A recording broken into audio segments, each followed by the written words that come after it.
Sa bawat tanong, may hinihintay na sagot. Sa bawat ebidensya, nakatutok ang sambayanan. Ngayong sinusulat ang panibagong yugto ng kasaysayan. Samahan ang RMN Networks sa espesyal na coverage ng impeachment trial sa Senado. Ang paglilitis sa Pangalawang Pangulo.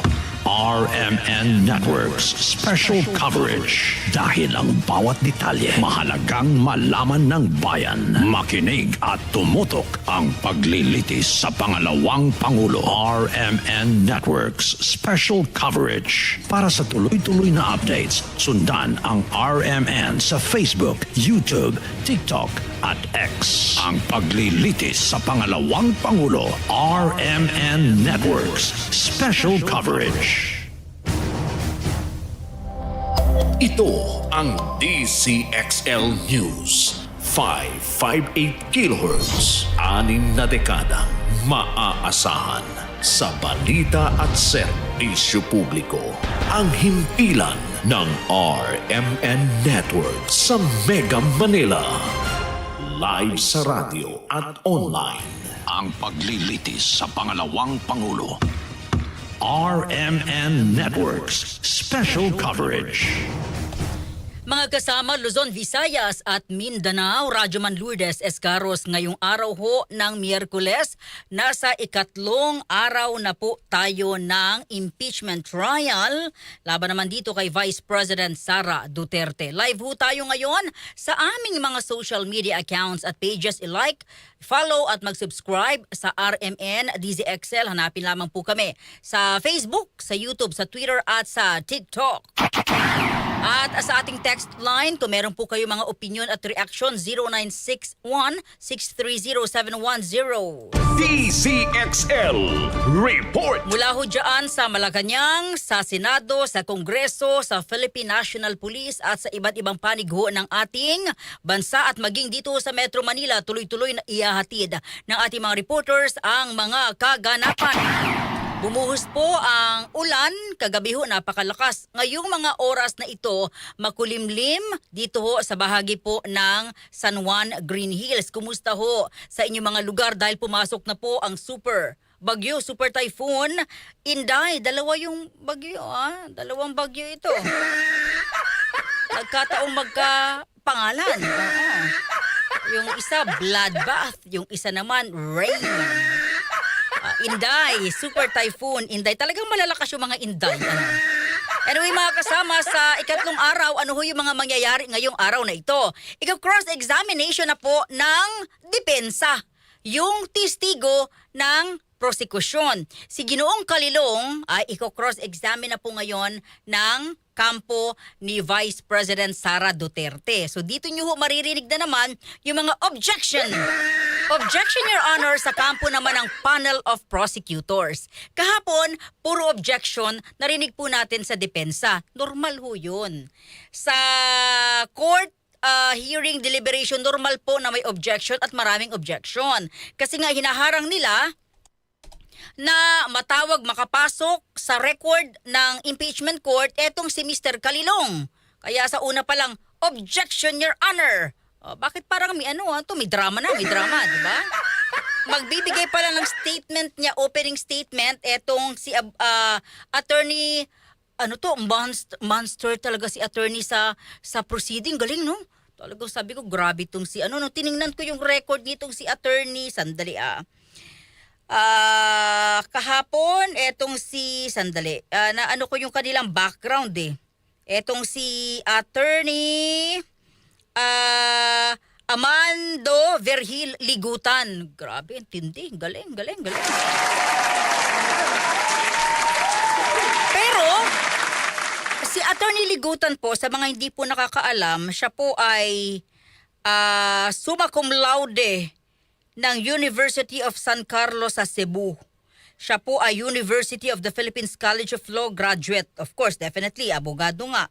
Siya ay marami ng partners at maraming mga malalaking kumpanyang hinahawakan. at consultant din siya. Alam mo, ito pala ay former junior associate ng Accra Law Offices. Consultant sa iba't ibang local chief executives at lawmakers. Handled highly publicized cases involving local government executives. Siya'y profesor ng law sa iba't ibang mga law school. Labor law, remedial law, public international law, among others sa University of the Philippines. Sa University of San Jose Recoletos sa School of Law at University of Cebu. Si Attorney Carlo Joaquin Narvasa naman. Pero believe ka, eto magaling. Di ba? Kasi pero hindi siya natakot, di siya kinabahan sa very confident si Attorney Ligutan. Ang galing.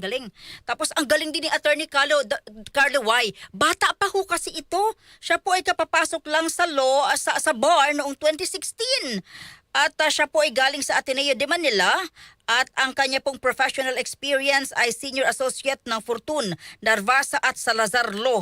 So parang ang dating po sa akin, 10 pages ng bond paper, yung background ni Ligutan, nasa half pages lang ng bond paper etong si Narvasa kasi bata pa. Pero nakita niyo kung gaano ka galing. Yung both lawyers kahapon. DZXL. Pulso ng Mamaya ho Metro! mga kasama, isa-isahin po natin kung ano po yung mga pag-uusapan ngayon at ano po yung mga natapos kahapon. Ano po? Bago yan, puntahan po natin ang lagay naman po ng ating iba't ibang mga lugar kaugnay pa rin ng Super Typhoon na si Inday. Biyahe ng mga barko sa maraming lugar sa bansa kansilado na dahil sa Super Typhoon Inday. Ilang pasahero ay stranded na rin sa mga pantalan. Tutok Bagyo. Kasama natin si Radyoman Diaz, Jairus Peña, Florida. Medyo mga Lord, silang biyahe na nga ng mga sasakyang pandagat sa iba't ibang bagay ng bansa ang kanselado na dahil sa inasahang epekto ng Super Typhoon Inday. Ayon sa Philippine Ports Authority, kabilang dito ang mga biyahe ng ilang barkong may ruta sa Batangas, Bohol, Eastern Leyte at Samar. Kanselado rin ang biyahe sa mga pantalan sa Masbate, Mindoro, Palawan, Panay at Guimaras, Surigao, Zamboanga at Zamboanga del Norte.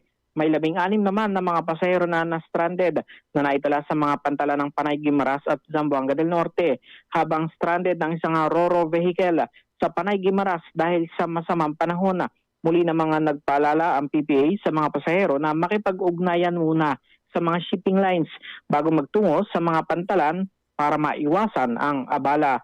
Kasama mo sa PPA, Radyo Manjis, Jairus Peña, Florida, Tutak RMN-DZXL 558. Tutok Bagyo. Nakatutok rin po tayo, hindi lamang po dyan sa Senado, sa impeachment court, impeachment trial ni Vice President Sara Duterte, kundi maging sa bagyong Inday, Super Typhoon Inday. Tutok Bagyo. Okay, balikan ho natin ang pag-uusapan po ngayon sa impeachment trial day 3. Cross-examination na po ng depensa ng kampo ni Duterte dito sa unang witness ng prosecution, etong si Ginoong Kalilong. So, sabi ko nga kung kahapon, umula ng, tawag dito ng objection. Ngayon, uulan din ng objection sa kampo naman po ng prosecution. Kasi normal yun, di ba? Dapat hindi mo mapayagang maging maipasok sa record ng korte itong witness nila. Tanggalan mo ng credibility yung witness nila. Ganun yun. Kahapon po sa day 2, ang natalakay ay yung Article 4. Ito po yung threat, pananakot, grave threat, pananakot, at yung tangkang pagpatay, pag-hired ng papatay kay Pangulong Bongbong Marcos, kay First Lady Liza Marcos at dating House Speaker Romualdez. 4 hours po yung itinagal ng mga naging kaganapan kahapon.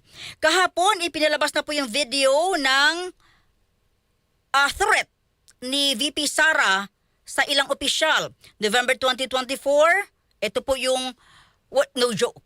Talagang sinabihan ko, pag may nangyari sa akin, patayin mo si Bongbong. No joke, yun yun. At no October 2024, nung gusto niyang putulin yung ulo ni Pangulong Marcos at yung kanyang threat na ipauhukay niya ang labi ng dating Pangulong Marcos, yung ama ni Pangulong Bongbong Marcos, at itapo ng mga labi sa West Philippine Sea.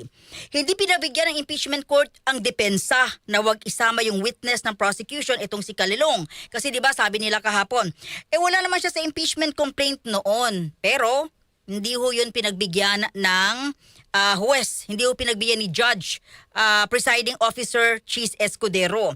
At syempre, nagdebate rin kung buo ba o yung a minute lamang na video yung pakikita. Kung buo, 2 hours yun. Hindi ba pwedeng pagbigyan tayong kumuha muna ng popcorn? Pero nanaig yung desisyon ng presiding officer na 2 minutes at 18 seconds na lamang yung ipakita. At syempre, ilang objection sa defense kahit sinabi ni Judge Escudero na pwedeng patapusin muna itong prosecution, di ba? It's normal. Sabi ko nga, pag hindi tayo abogado, sasabihin natin na grabe naman, puro na lang objection. Grabe naman. Hindi, normal ho yun. No? Normal po yung mga ganong bagay. Samantala, nais ipatawag bilang hostile witness si Vice President Sara Duterte, pero wala pa hong desisyon dito yung impeachment court. At pwede rin bang hindi kasi siya dumating kasi wala hong nakasaad na mandato na dapat siyang pumunta, dapat nandoon siya. Wala pong ganun. Dahil may mga counsel naman po siya. Kanina sinabina na rin po pinasabina na rin ng prosecution itong BIR box na sinasabing naglalaman naman ng mga detalye ng yaman nitong sina Vice President Sara Duterte at Second Gentleman Attorney Carpio. DZXL. Pulso ng Metro! Ang paglilitis sa Pangalawang Pangulo. RMN Networks Special Coverage. Okay, si Radyoman Conde Batak live. Makakasama ho natin sa Senado. Ano mga paghahanda dyan, Radyoman Conde? DZXL. Report. Radyoman Lourdes, less than 1 hour na lamang po no, at magsisimula na mamayang 2:00 ng hapon itong day 3 ng impeachment trial ni Vice President Sara Duterte at muli haharap itong unang testigo ng prosecution team na si NBI agent John Mark Talilong. Siya yung nagsagawa ng forensic examination doon sa video noong November 23, 2024 kung saan nga yung katulad ng nabanggit mo, Radyoman Lourdes, na dito ginawa or sinabi ni VP Sara yung pagbabanta sa buhay ni Pangulong Bongbong Marcos, First Lady Liza Araneta Marcos, and former Speaker Martin Romualdez in case na may mangyari sa kanya. At sinabi niya rin na may kinausap na siyang tao or hitman para gawin ito. So ngayon ay ipagpapatuloy pero nasa punto na tayo ng cross-examination naman ng defense panel. Kung kahapon ang nagtanong ay yung prosecution panel, ngayon naman yung sa side naman ni Vice President Sara Duterte ang magtatanong at bubusisi doon sa testigo nga ng prosecution team. At tulad sa mga nagdaang araw ay patuloy pa rin itong mahigpit na ipinapatupad nga na seguridad, Radyoman Lourdes, at kailangan pa rin mag-register sa verification system ng Senado para mapayagan kang pumasok dito sa loob ng mataas na kapulungan. And isa pa sa aasahan din natin ay possible paharapin din yung ikalawang testigo. NBI agent din siya, si Jeremy Lotok, na kasama rin sa nag-examine at nag-authenticate ng nitong video nga ni VP Sara Duterte. So sa araw na ito ay Article 4 pa rin yung sentro ng paglilitis ngayon. Yan yung grave threat na tinatawag kung saan nga ay nagkaroon ng pagbabanta sa buhay ni Pangulong Bongbong Marcos. And dagdag ko lamang no, may mga reaction din yung ilan nating senator judges like si Senator Ping Lacson. Pinuri naman niya yung mga kapwa senator o senator judges sa pagiging mahinahon mula pa noong day 1 ng impeachment trial ni VP Sara. Hindi man niya pinangalanan, Radyoman Lourdes, pero may tinukoy si Lacson na isang kasamahang senator judge na nagkaroon ng mahabang lecture sa umpisa pa lang ng paglilitis. At kung matatandaan natin, halos 1 oras o higit pa nga na kinestyon ni Senate Minority Leader Alan Peter Cayetano yung validity ng pagkakatalaga kay Senator Cheese Escudero bilang presiding officer. At at the same time, nakontento rin si Lacson yung kahapon na binigyan niya ng paglilinaw or tinanong niya si Presiding Officer Cheese Escudero kung ito bang voting threshold na 2/3 o 16 na boto para mapakonvict si VP Sara Duterte. Ito ba ay sariling opinion ba ni Escudero o ito na yung posisyon ng impeachment court? At ang naging tugon naman ni Escudero, ito ay justiciable controversy kung saan kung tingin ng iba ay may nilalabag dito, maaaring questionin at ang Korte Suprema ang pwedeng mag-resolve din ito. Saka sila, kumbaga sa ngayon, ang kinikilala muna nitong si Escudero at ng impeachment court ay yung nakasaad sa Constitution na 2/3 o 16 na boto ang kailangan. Pero kung sakali may kumusyon, possible, mabago, depende yan sa magiging resolution ng Supreme Court kung meron mang magpe-petition tungkol dyan.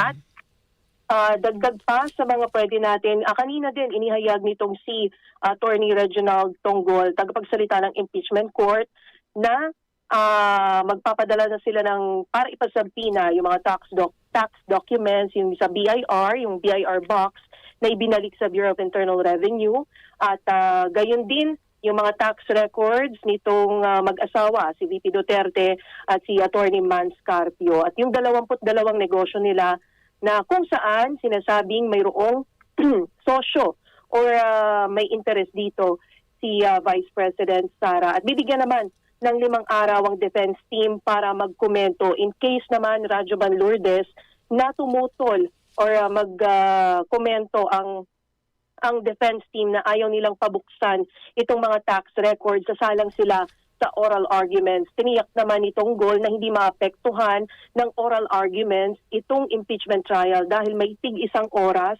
na ibibigay sa magkabilang panig para i-justify o pangatwiranan nila bakit dapat o hindi dapat pabuksan yung mga tax records.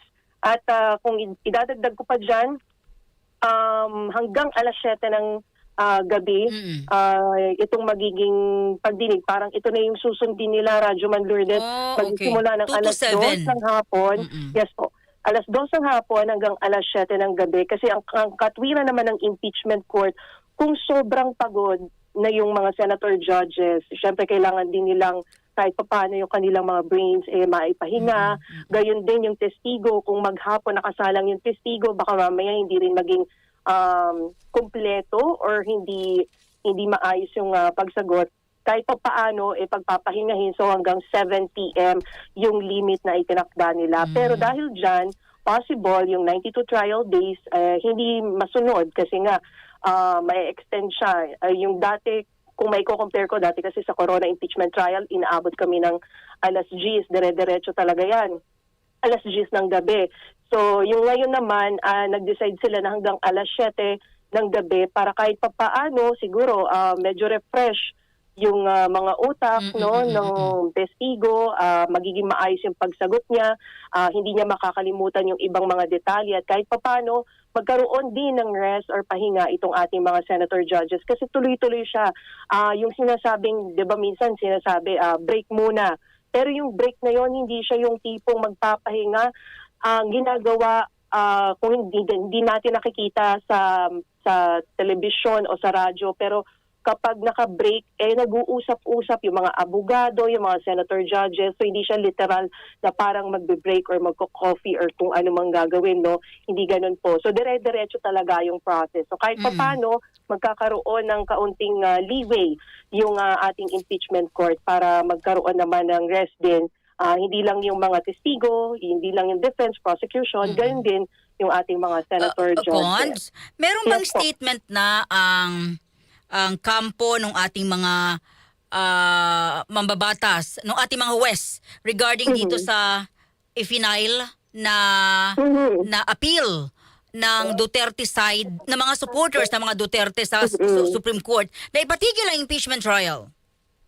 Actually, kahapon, after ng impeachment trial kagabi, no, nag-press conference itong si Attorney Reginald Tonggol at ayon sa kanya, pagbobotohan nila. Sa ngayon, dahil wala pa namang TRO doon sa petition na i-final ng mga supporters ni VP Sara Duterte, Okay. tuloy-tuloy yung kanilang impeachment trial. Pero kung sakaling... Konde, Yes po. babalikan kita kasi pinayagan tayong ma-interview si Attorney Harry Roque, ha? Babalikan Alright. kita dyan. Thank you, Konde. Si Konde Bata ka, nakatutok ko dyan sa Senado. Makakasama po natin maya-maya. Attorney Harry Roque, former presidential spokesperson. Good afternoon. Si Radyo Manlourdes po ito. Magandang Umaga. hapon sa inyo dyan sa Pilipinas, Lourdes, at magandang hapon Pilipinas. Okay. Attorney, straight to the point, ano po yung masasabi ninyo as a lawyer sa 2 araw na tinakbo ng impeachment trial? Well, malaki talagang pag-aksaya ng panahon ito, no? Dahil kung akalain ng prosecution na impeachable itong ground na una nilang pinipresenta, itong di umano ay grave threat, sila ay nagkakamali. At nakita natin na napakahaba ng magiging proseso dahil kauna-unahang testigo pa lamang ay isang araw nang naubos at hindi pa tapos. At ngayong araw ay magsisimula pa lang yung cross-examination. No? So sa tingin ko, dalawang bagay. Meron talagang kakulangan sa ebidensya at saka kinakailangan talaga repasuhin ng impeachment court kung talaga nga bang impeachable offenses yung mga paratang ng prosecution. At pangalawa, humanap ng mga pamamaraan para mapabilis ito dahil kung hindi, this will be the longest impeachment ever in Philippine history. Ano pong say ho ninyo na nagpalit ng presiding officer? Is it legal? Is it right? Pwede ba yun? Well, binigyan babala na ni Senator Alan Peter Cayetano at saka ni Senator PM Cayetano, no? Nasang-ayon sa ating saligang batas talaga at binasa pa nila yung records of the Constitutional Commission na talagang it is assumed that the Senate President will preside. At in fact, itong nakikita nating imahe na dalawang nakaupo sa Ross Room, yan ay kapag ang linilitis ay ang Chief Justice lamang, hindi po Chief Justice. Ang paglinilitis ay ang Presidente lamang at ang uupo sa harap ay ang Chief Justice at ang Senate President. Pero nakikita natin ngayon na palibasa, ang hinalal nilang Senate President ay walang kakayahan na mag-preside, meron tayong isang miron doon na nakaupo doon sa harapan na ang tanging dahilan kaya siya naroroon para sabihin na hindi niya ipinaubaya completely sa ibang tao ang pagpe-preside, samantalang alam naman natin na talagang yun ang nangyayari. Attorney, kung walang kakayahan si Judge Gatchalian, of course hindi siya abogado, no? Then questionable para sa inyo, saang parte etong si Judge Escudero? Well, ang punto kasi is yung tinatawag ang procedural due process.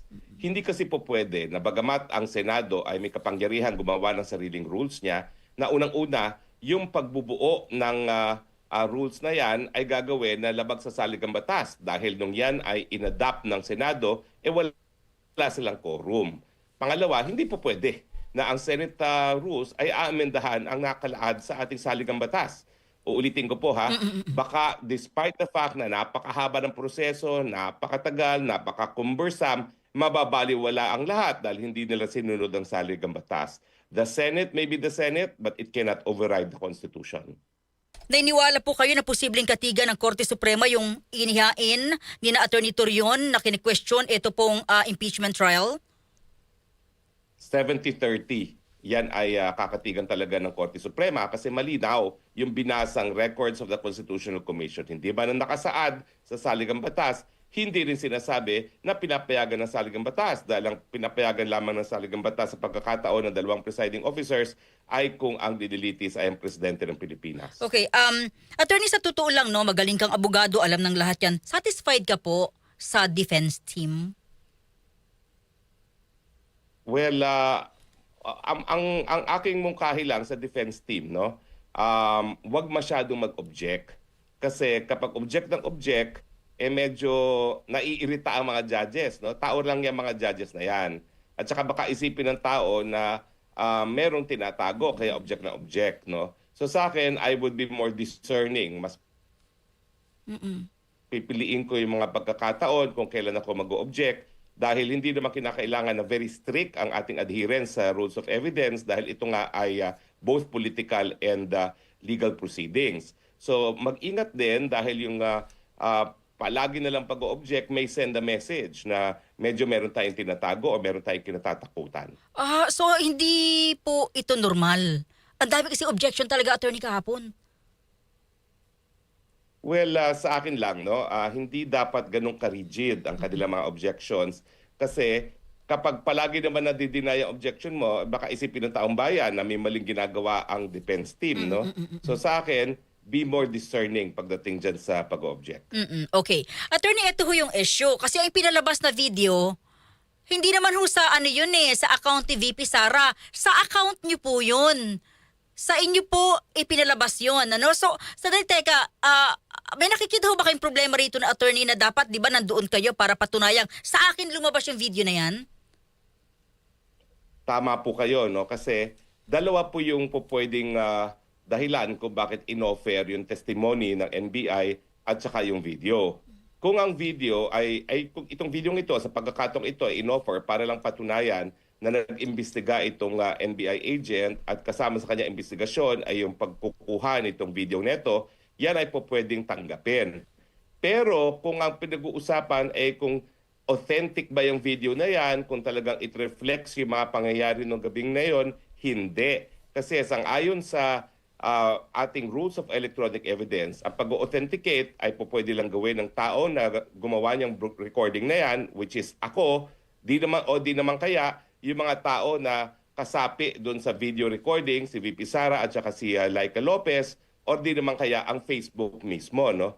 So, linawin natin na kung ang dahilan ay para to prove its authenticity, hindi po yan nagawa ng prosecution at tingin ko naman, alam nila yan. Oh, pero attorney, may pinakitang electronic mail from Meta na parang patunay, no? Na yes, lumabas talaga ito sa Facebook. Attorney, bigyan niyo nga kami ng kalinawan doon. Well, kinakailangan meron pa rin testigo on the part of Facebook na yan ay nanggaling nga sa kanila, no? Hindi po pwede na limitado lang doon sa electronic communication na yon kasi po pwede naman pekein yon, no? So, yun nga po, yun isa sa pamamaraan talaga ay pwedeng Facebook mag-authenticate yan, pero nasaan yung testigo ng Facebook? Okay. Attorney, ito medyo ano lang, no? What if kung kayo ang imbitahan and of course, pwedeng online, possible ba yun? And papayag ba kayo sa ganon? Well, wala pong dahilan para tumanggi, no? Dahil ako naman alam ko ang katotohanan, no? Pero sa akin, hindi nila gagawin yun dahil alam nila na hindi naman ako objective na testigo, na ako talaga ay sumusuporta kay VP Sara. So, kaya siguro hindi na ako pinatawag. Okay. Bilang isang magaling na abogado, pasado ho ba sa inyo? May nakita kayong butas sa NBI witness? Well, yung NBI agent, hindi niya maintindihan kung bakit siya naroroon. Hindi siya po pwedeng Attorney? export. Attorney, pakiulit po. Hindi niya naintindihan kung bakit siya nasa Yung mga witness. technical expertise. Oo, hindi talaga siya po pwede mag-expert witness to prove authenticity. Po pwede lang mag-expert witness siguro to prove na hindi tampered yung video, pero yung pag-authenticate niya yan, nakasaad sa ating electronic rules of evidence ang pamamaraan at hindi siya ang pamamaraan para mag-authenticate niyan. Okay. Actually, ito yung binabanggit kahapon, dito ho nagtagal. Okay, attorney, may mga nais ka ho bang ipabatid sa ating mga kababayan na nais niyo pong ipaalam pa ho sa amin kaugnay po na nangyayaring impeachment trial? And bago ho yan, attorney, may message ka ba dito? Kasi si Senador Rodante Marcoleta inaresto po at ano po yun, unbailable. Sa totoo lang, ako po yung kinukonsensya. Dahil bago po tinaniman ng kaso si Senator Marcoleta, alam naman ng lahat, ako'y tinaniman ng kaso din. Gaya ni Marcoleta, ang tanim kaso sa akin ay syndicated human trafficking na wala naman nagrereklamo na ako'y recruit sila, no, para pagsamantalahan ang kanilang labor. Ito naman si Marcoleta, plundered daw, samantalang wala naman public funds involved. So malinaw na malinaw, walang legal na basihan. Pero ang dahilan kaya ako ay humingi ng asylum ay dahil pinangangalagaan ko aking karapatan ng kalayaan at si Marcoleta naman, si Senator Marcoleta, hindi na siya nabigyan ng ganyang pagkakataon at ngayon pinakaitan ng kalayaan bagamat alam natin na tanim kaso yan at aabot siguro hanggang 6 na buwan bago siya makakuha ng order na pwede siyang magpiyansa, no? So sa akin, ang mensahe kay Senator Marcoleta, kapit lang bro, at alam naman natin na yan ay walang katuturan, alam natin yan ay panunupil, alam natin yan ay sang-ayon sa kanilang plano na tanggalin si VP Sara bilang Vice President, patawan ng parusa dito sa impeachment ng permanent disqualification from public office. Pero bro, the truth shall set you free, at ngayon pa lang nakikita talaga ng mga taong bayan, hindi nila makakamit ang kanilang pakay dahil walang kwenta-kwenta itong mga paratang nila kay VP Sara. Dapat pa ho ba bumoto yung tatlo, attorney? Ay sabi po ng saligang batas, talagang ang conviction ay base sa 2/3 ng lahat ng miyembro ng Senado. At kung ang prosecution ilalabas sa kulungan yung aking akusado sa 2 counts of kidnapping for ransom para tumistiga, bakit hindi ang mga senador na hindi pa rin napapatuloy na nagkakasala ay hindi ba bibigyan ng pagkakataon na bumoto? Sa tingin ko nga ngayon, hindi lang sila may karapatan na bumoto, may karapatan pa rin silang sumapi sa paglilitis. Kung papayuhan niyo po si VP Sara, kasi ang dami nagsabi mag-resign na lang, total pwede ka pa namang tumakbo. Baka kasi walang patutunguhan, baka talagang matuloy yung impeachment, di na ho siya makakatakbo. Dapat ho ba mag-resign o talagang lumaban hanggang dulo si VP Sara? Kapit lang, laban lang hanggang dulo dahil ngayon pa lang, kita ng taong bayan ang mga paratang laban kay VP Sara ay mga ampaw. Attorney, kumusta ka na? Okay naman po. Ito po. Pwede bang pag-usapan yung... pansin ko naghahanda na para sa ating live coverage din, no? Dahil kino-cover din namin ng mga kapwa ko vloggers itong paglilitis dahil kinakailangan magkaroon ng explanation naman dun sa ating mga kababayan, lalong-lalo na kapag naging napaka-technical na ng mga balitaktakan. Attorney, kumusta yung request mo dyan, yung asylum? Well, patuloy pong nakabinbin, nag-aantay po tayo ng resulta, yan lang po magagawa natin sa ngayon. At uulitin ko, hindi ka pwedeng arestuhin hanggat may asylum ka, di ba? Hindi po pwede hanggang hindi pa binabasura asylum with finality. Kung hindi man ako magwagi in the first instance, meron pa pong 3 appeal stages dito sa Austria. Huli na lang, attorney, may message ba kayo nung nakatanggap ng pambubuli etong sina Secretary Claire Castro sa mga Filipino sa Canada? Maraming salamat po sa mga kababayan sa Canada at talagang ginamit niyo ang kalayaan ng malayang pananalita para iparating kay Claire Castro ang saloobin ng taong bayan dahil mukhang hindi nagigets ni Secretary Claire Castro na busit-busit sa kanya ang sambayanan. May mensahe po kayo sa ating mga kababayan, attorney. Mga kababayan, kapit lang po tayo. Talagang napakahirap ng buhay natin dahil bangagang namumuno, pero God is good. He said He will not forsake us. So, kapit lang po. Attorney, maraming salamat. Ingat ho kayo dyan. Mabuhay kayo. Thank you. Maraming salamat, Lourdes. Maraming salamat, Pilipinas. DZXL Exclusive. Mga kasama, maraming salamat kay Neil. Maraming salamat kay Attorney Harry Roque, former presidential spokesperson. DZXL Exclusive. Si Attorney Sal Panelo kahapon ay may ibang mga terms naman na ginamit, di ba? So sabi ni Attorney Sal kahapon, magpalit ka ng abogado mo dahil mukhang di mo alam. Parang naliitan siya sa kaso pero ba't nauwi sa plunder? Same kay Attorney Harry Roque, no, sa usapin ni Senator Marcoleta. So kapit lang bro, kapit lang sir. Matatapos din ito, no? Ang punto ay mga ampaw daw po itong mga ebidensya, mga paratang laban kay Vice President Sara Duterte. So questionable para sa isang lawyer din yung paghalal ng presiding officer, and of course dapat pa rin bumoto yung 3 nakakulong at yung isa po ay nasa pagamutan pa rin. Ano po? At syempre, may mga usapin din kasi alam niyo yung mensaheng pinakita kahapon sa Facebook, yun po ay galing kay Attorney Harry Roque. So galing po yun sa kanya. So sabi niya, may problema kasi mukhang hindi naman alam ng NBI bakit nandoon siya. Sabi niya, mukhang hindi niya alam kung ba't nandoon siya sa witness stand. Sabi ni Attorney Harry, sabi niya, hindi basta-basta pala yung pagpipresenta ng mga electronic mails, emails, dapat talaga may tao from Meta na mag-testify na genuine, authentic yung video. At yung alam niyo kung sinong pwede mag-testify na genuine talaga? Etong si Attorney Harry Roque kasi sa site niya ho yun lumabas. Diba? So, pwede ba siya ipatawag? Sabi niya, okay lang sa akin, walang problema sa akin. Pero syempre online yun dahil nga hindi siya pwedeng lumabas ng Schengen area ha. Austria ba? Oo, ng Schengen area kasi meron siyang asylum. Kaya lang syempre hindi magugustuhan yun ng kabilang panig. But anyway, diskarte ho yan ng mga lawyers. So inyo pong napakinggan yung mga pahayag naman itong si Attorney Harry Roque. DZXL Exclusive. Ang paglilitis sa Pangalawang Pangulo. RMN Networks Special Coverage. Mga kasama, kayo po'y patuloy pa rin nakatutok sa RMN-DZXL 558 Manila. Kaugnay pa rin po ng impeachment trial laban kay Vice President Sara Duterte. At ang oras po natin, tatak 1:38 ng hapon. That portion was brought to you by MX3. Dito ako believe.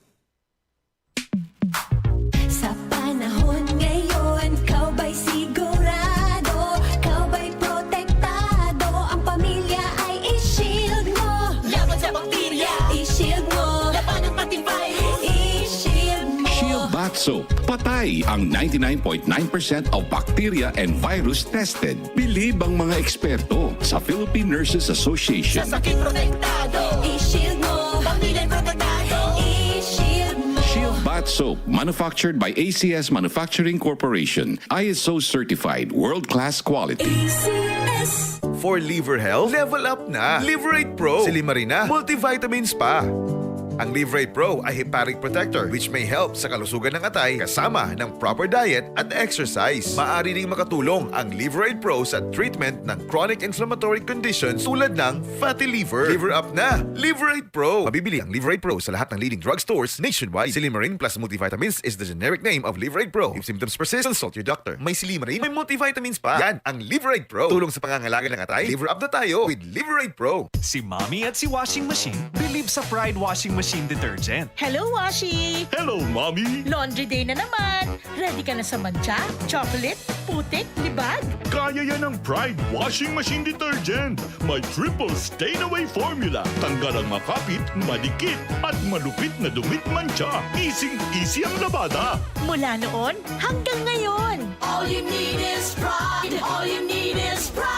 Pride Detergent, manufactured by ACS Manufacturing Corporation. ISO certified, world-class quality. ACS. Santon Gold Coffee Mix. Ako si Jesse. Ang bago kong paboritong kape ay Santon Gold Coffee Mix. Swak na swak sa panlasa ko at ang nagustuhan ko talaga dahil sa may collagen at glutathione nito. Sobrang nakatipid ako. Santon Gold Coffee Mix. Nagkape ka na, lalakas, gaganda ka pa. Mabili sa mga butika. UTI, tuberculosis at ulcer ba ang bumabagabag sa iyo kaya lagi kang absent sa trabaho? Isanton Plus Herbal Capsule mo na yan. Ito may taglay na antifungal at antibacterial properties na nakalulunas sa mga karamdaman na ang dahilan ay bacteria gaya ng UTI, TB, ulcer at iba pa. Santon Plus Herbal Capsule, ang epektibong suplemento para ma-maintain ang magandang kalusugan. At ngayon, ang Santon Plus Herbal Capsule ay available na po sa South Star Drugstore, The Generics Pharmacy at sa Watson Drugstore. Hanapin lamang yung may tatak na Yes to Health o Doc Samaritan pagbili nyo. Sabayan din ang pag-inom ng Santon Vitamin C ang non-acidic na vitamin C, safe inumin at pangpalakas ng immune system.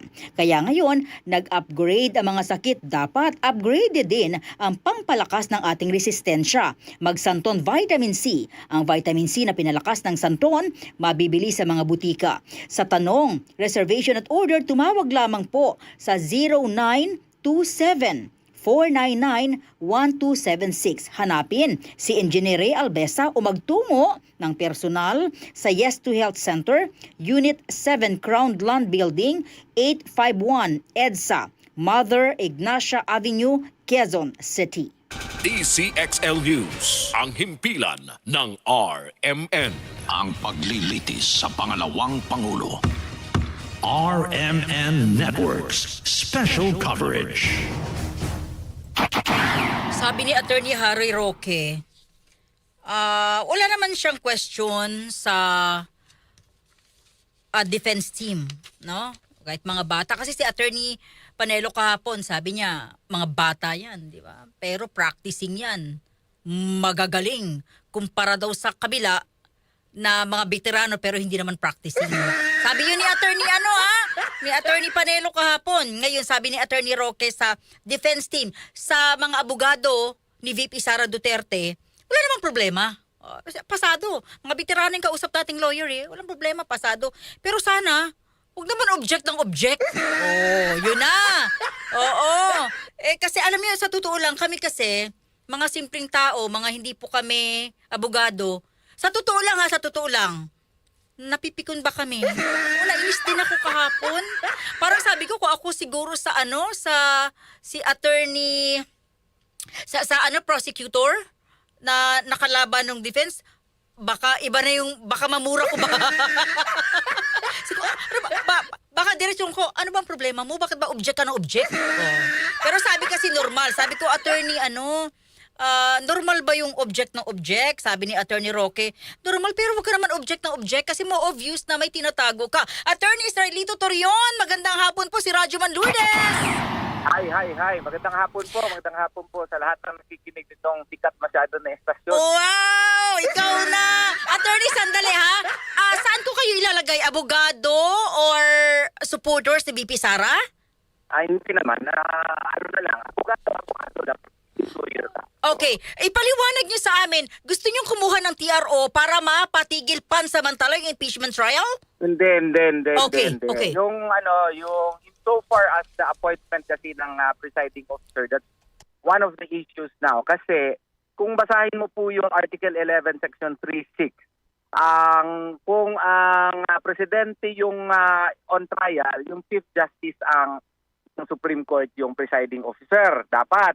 But all other officers, kasi members of the Constitutional Commission, yung Vice President, the Ombudsman, no? Ang mag-preside niyan is yung Senate President. Ang nangyari kasi dito sa atin, no? Iba, noong June 3 of 2026, inamend nila yung Rule 2 ng Senate Rules, no? Insofar as the impeachment proceeding is concerned. Ang nangyari nung June 3, wala naman silang quorum, 12 lang sila.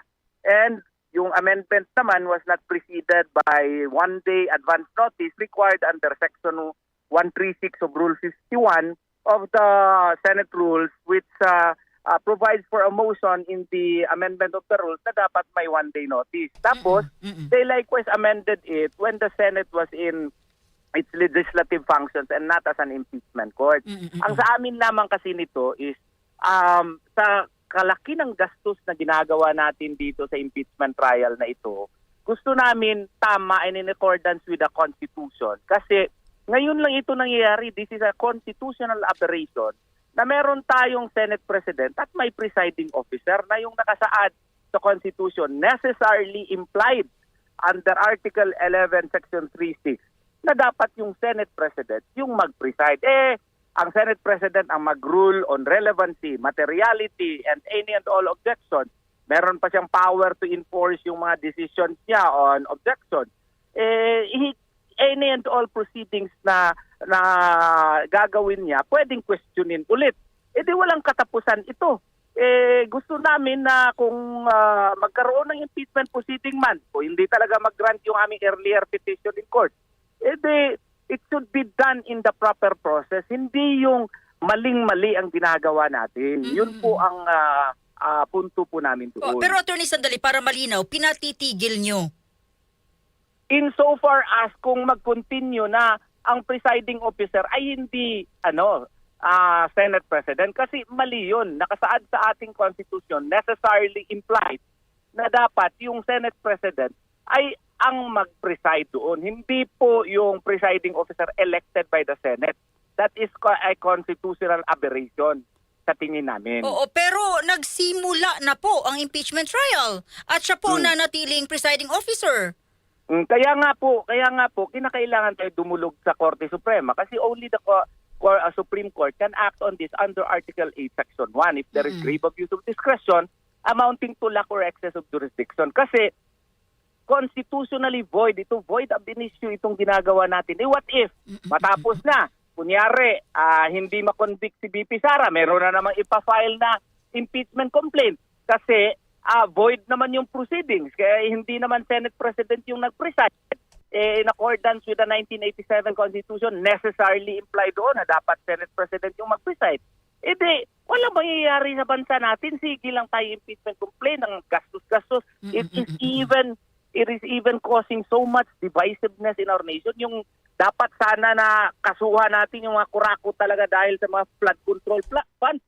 Wala namang ginagawa. Sila sana yung dapat nating ipa-impeach yung mga nag-cause doon. Instead, dito tayo nagko-concentrate, which is really time-consuming and very costly on our part and very divisive. Okay. Attorney, wala bang bigat yung nagbutuhan naman sila? Gusto nyo ba na presiding officer si Judge Escudero na nalo siya by 12-8? Ganito yan. The Senate has the power under Article 11, Section 3A to promulgate its own rules unless if it is expressly provided in the Constitution or necessarily implied therefrom. Kasi yung rules ng impeachment ko, ang ating Constitution ay naglalagay ng tamang proseso. Yung hindi nakalagay sa Constitution, pwede mo yun i-cover under the rules of procedure. Pero dito necessarily implied kasi na yung Senate President ay siya ang mag-preside. Kasalanan ng mga senador natin, nagpili-pili sila ng Senate President, sa tingin pala nila, ininsulto pala nila, hindi pala kaya, nag-appoint pa sila ng presiding officer. Ano yun? Kasalanan ba namin kung dudulog kami sa Korte Suprema at tamain ito? Dapat pumili sila ng tamang Senate President na makapag-preside. Kung gusto nila si Senate President Francis Escudero, elect na lang nila si Francis Escudero para hindi na ma-question ulit itong proseso na ginagawa nila. They are infecting their own procedure with voidness. Yun ang aming tingin po dyan. Attorney, ano po ang inyong reaksyon na lang? Alam nyo, itong sina Attorney Torrio nang gugulo na lang, delaying tactics. Ay, hindi nanggugulo yan. As a matter of fact, we are trying to correct the wrong being perpetrated here. Kasi hindi ito panggugulo, pangtatama po ito. Kasi kung i-analyze mo itong ginagawa namin, what if papatuloy yan na ganyan? All of a sudden, merong mag-question yan sa Korte Suprema. Kasi void yan. Bakit dalawang tao ang nandun na parang dalawa yung presiding officer, Senate President? Don't you know that since under the 1987 Constitution, it is the necessarily implied on Senate President. What if bigla na lang the Senate President i-overrule niya yung mga ruling ng presiding officer, which theoretically that can be done because he is the presiding officer. Anong mangyayari sa atin ngayon? Ang gulo-gulo. Attorney, honestly, straight to the point question, wala kayong tiwala kay Judge Escudero? Hindi po. Kung gusto nga nila na siya ang magiging Senate President, edi siya na lang i-elect nila, piliin na lang nila para magiging tama. Ang gusto natin, tamain yung proseso para kung anong maging resulta dyan, edi question na, may tuldok na yung ating proceedings. Hindi ito babahiran ng ano bang question. Kasi kung ipatuloy na dito, may bahid na mali. Diba? Opo. Kung may bahid na mali, tapos may mag-question na naman ulit, tapos magpag-file na naman ng impeachment proceeding ulit next year kay VP Sara Duterte. Naloko na tayo, wala na tayong ginagawa. Puro na lang pag-divert ng attention sa flood control scandal. Yun ang imbis na yung flood control scandal ang tutukan natin ng pansin, sige na lang, trial na naman tayo ulit next year kasi somebody will question the proceeding. Attorney, umaasa ho ba kayo? Nakakatigan kayo ng Korte Suprema?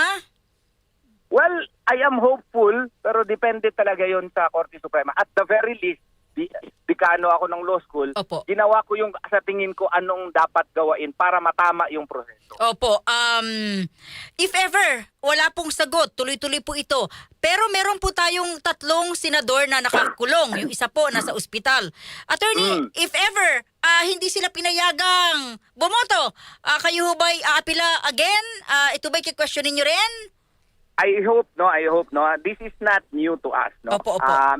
noon po, noong July 25, 2007, nung nakakulong si Senator Antonio Trillanes, a majority of senators, 14 out of 23, passed resolution, Joint Resolution number 765 in November 2008, amending the rules of the Senate by incorporating a rule to allow senators to participate in Senate sessions, hearings, and meetings through remote or electronic means. If this was done before, hindi nga lang na-implement, pero this was done. So this is possible.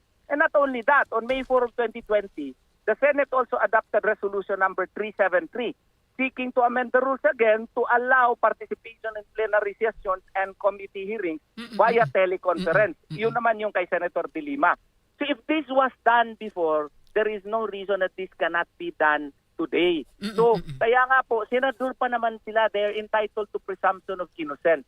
Sana yung ating mga senador, alam mo ang mundo ay weather lang. Bilog. Baka bilog. Baka mangyayari in the future silang makasuhan kasi dapat sa kanila meron din yan dapat mga makakasuhan dyan. Ang daming tumanggap ng maleta diyan kung mangyayari sa kanila yan at hindi rin sila ipaparticipate, sila na naman ang tatahol-tahol ngayon na dapat we are entitled to presumption of innocence. Dapat gawain nilang tama, gawa sila ng resolution allowing teleconference. Ginagawa ito sa lower house Maski nga voting doon sa lower house, pwede nga text bakit hindi natin ito gawain sa Senado? Yun lang po. Attorney, as a lawyer, ano masabi nyo sa defense team? Okay ba sa inyo? Nagmamatsyag kayo, nanonood kayo, okay naman? Nagmamatsyag ako, okay naman na karapatan kasi nila na mag-object. Tama.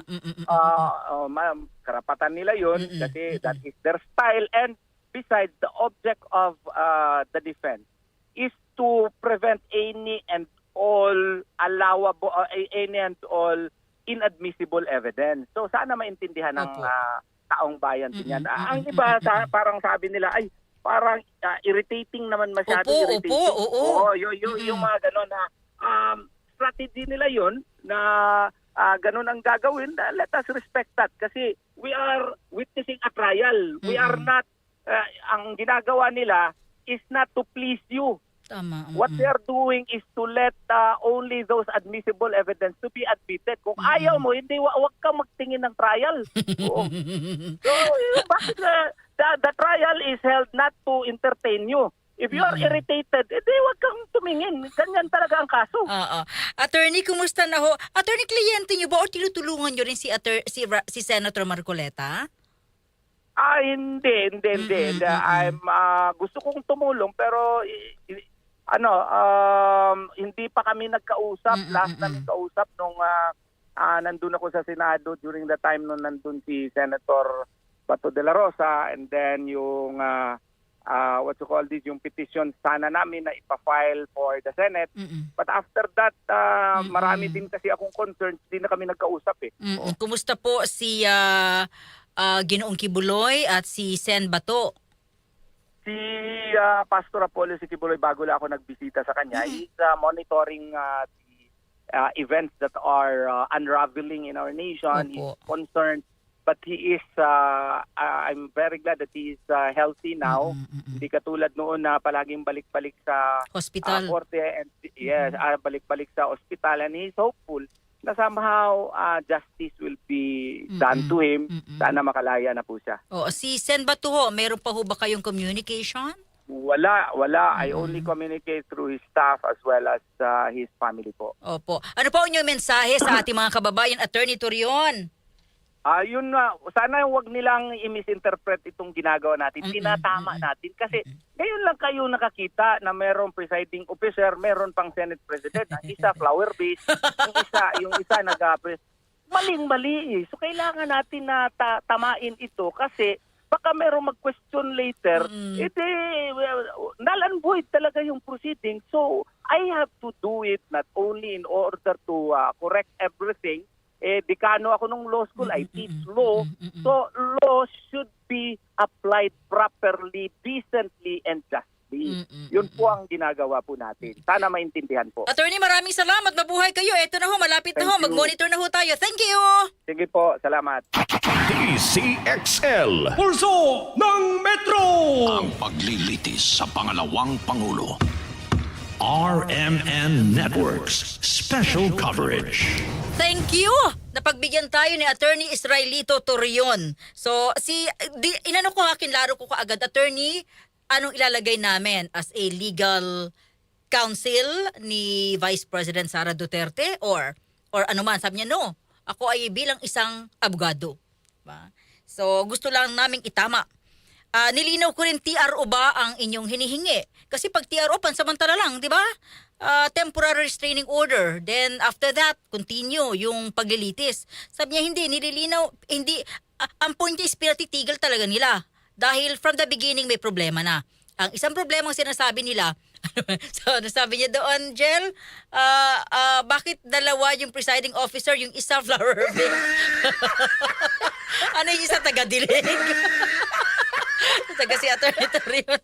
Ano yung isa taga-dilig, yung isa flower base?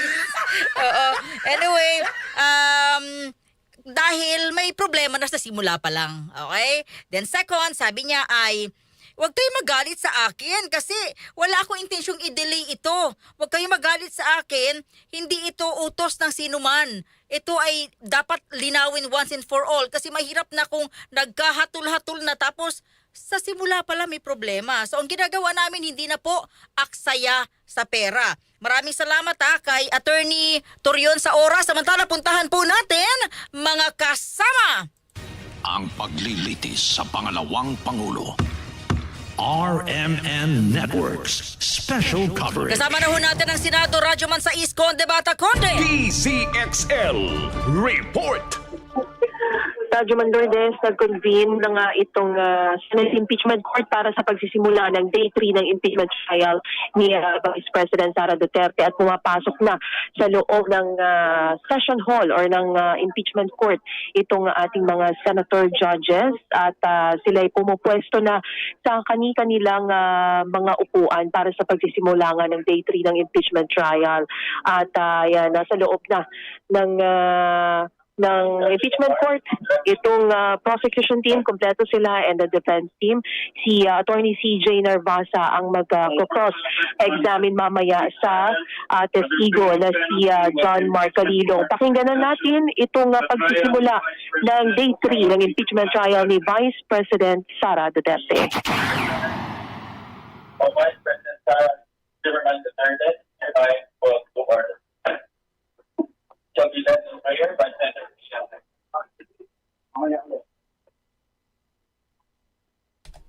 Okay mga kasama, inyo pong napapakinggan ang Day 3 ng impeachment trial ni Vice President Sara Duterte. Ngayon po ay maririnig na naman po natin yung depensa para i-cross-examine si NBI Officer Kalilong. So, kung kahapon... Yes, Konde. Kasi, Konde, alam mo, hanggat wala pa yung ating malinaw na audio dyan. Konde, kasi may dalawang opinion. Sabi ni Attorney Roque, wag naman kayo object ng object. Nahalata, bakit daw pag object ng object? Si Torrio naman, walang problema kung object ng object. Kasi yun ay normal na trabaho ng abogado. Kayo ba hindi pa kayo nairita kahapon, Konde?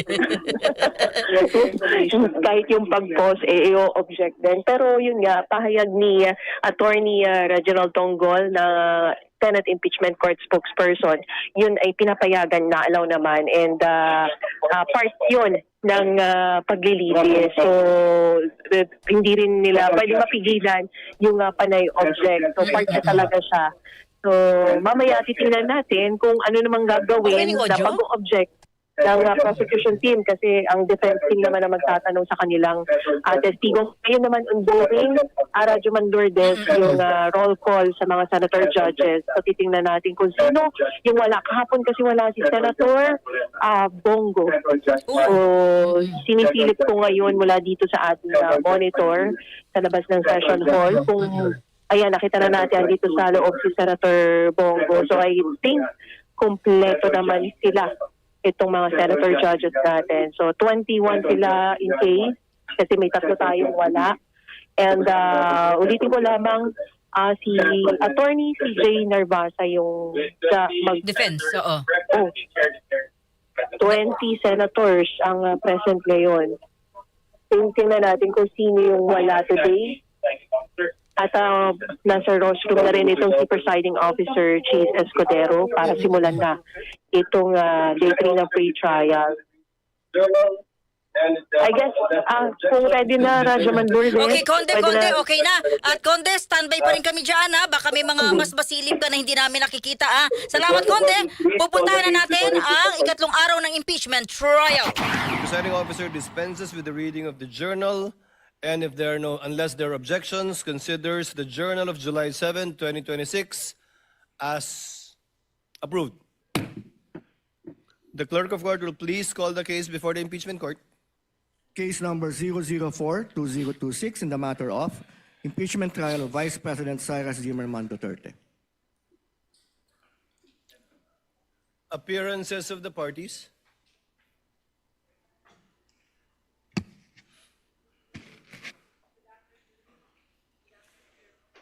Tech, kindly turn on the mic.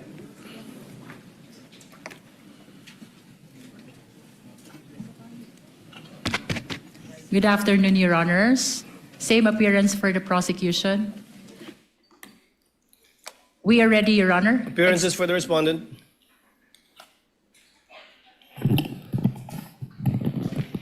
Good afternoon, Your Honors. Same appearance for the Vice President. Clerk of Court is instructed to kindly bring the witness that was testifying yesterday, I believe Mr. Kalilong. Your Honor, the prosecution is ready for the continuation of the presentation of our first witness, NBI Agent Kalilong. And with that, Your Honor, we would like to request that Attorney Virgil Ligutan, Attorney Amado Ligutan be recognized, Your Honor.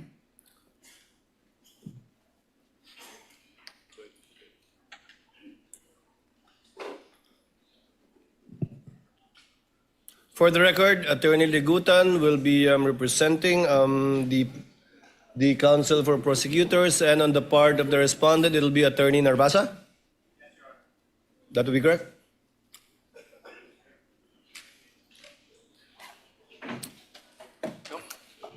By the way, while we're waiting for the witness, Attorney Narvasa, if you recall yesterday, Attorney Ligutan, in response to a question by a senator judge,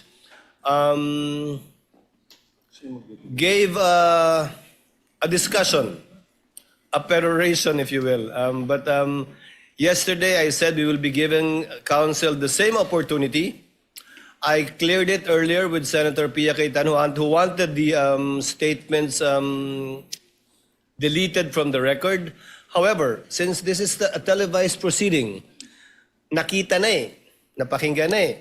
So, i-erase ko man sa record, bali wala na lang. The fairest thing to do is to give you an opportunity as well. Attorney Ligutan spent 5 minutes and 18 seconds delivering his discussion. The court will give you the same time after your cross-examination with a warning. With a warning and reminder from the presiding officer that the presiding officer will not tolerate such perorations again by either party, even if it is in response to a question of a senator judge, and the presiding officer will try to remind as best we can senator judges to let the witnesses present the evidence of both parties instead of the counsels presenting both facts and law through their statements. Senator Judge Cayetano, Alan. I'd like to thank the presiding officer for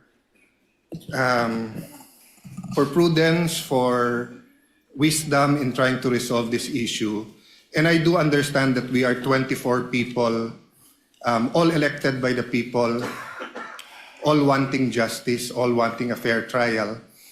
Having said that, prudence dictates that we stop ourselves from asking certain questions that can prejudice the whole trial, whether or not our intention is to do so.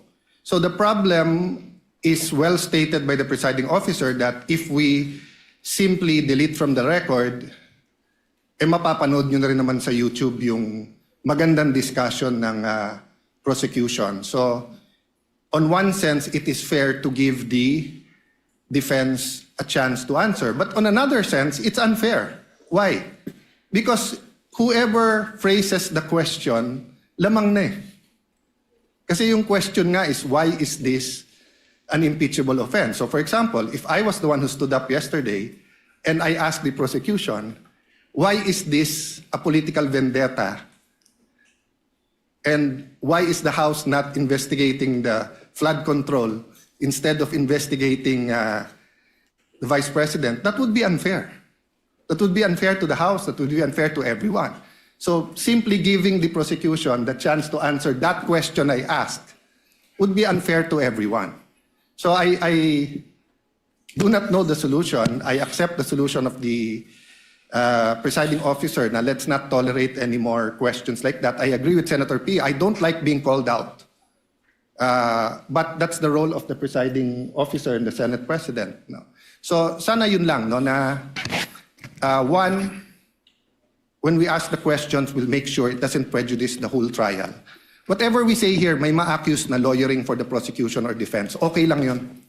Okay lang yun. Sa prayer nga kahapon, di ba? Basta't justice, bahala na magalit. Okay. But my last point, Mr. President, let's give the defense a little latitude in not only answering that question, but what you want to say. Because nga, the question is unfair.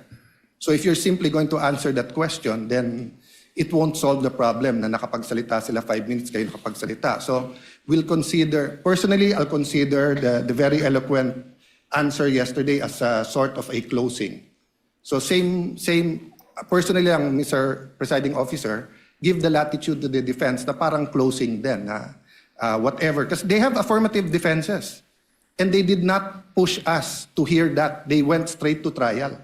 So dun din sa mga nagsasabi na delay sa dami ng objection, that's unfair. No? Let's give everyone latitude here. The same thing, I think, may konting ano sa internet na photocopies are not original and the council was simply citing, tama ba? A Supreme Court decision, no? And the rules of court. And the rules of court. So I'm just saying it's an emotional issue. So all of us will be hit, badgered, whatever. I think trabaho naman nung witness natin, bantayan yung internet. So as long as hindi foul, hindi threat. But having said that, Mr. President, let's give each other leeway, but only to the point that the trial will not disintegrate, di ba, into a political fiasco or circus. Thank you, Mr. President. The remarks of Senator Judge Alan Cayetano are noted. Senator Judge Pia Cayetano. Thank you, Mr. President. This will be brief.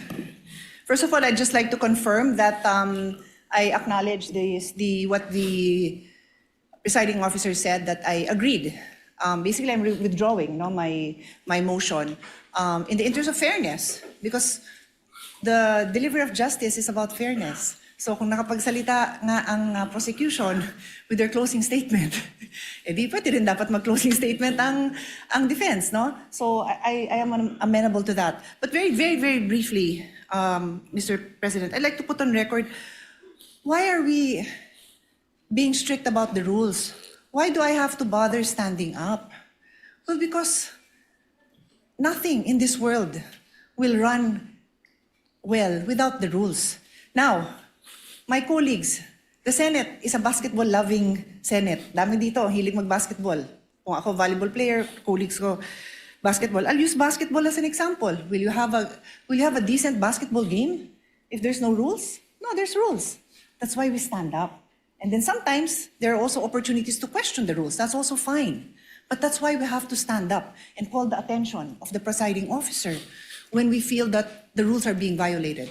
And we will continue to do so when we believe it is necessary in the interest of justice. Thank you, Mr. President. The remarks of the lady are noted.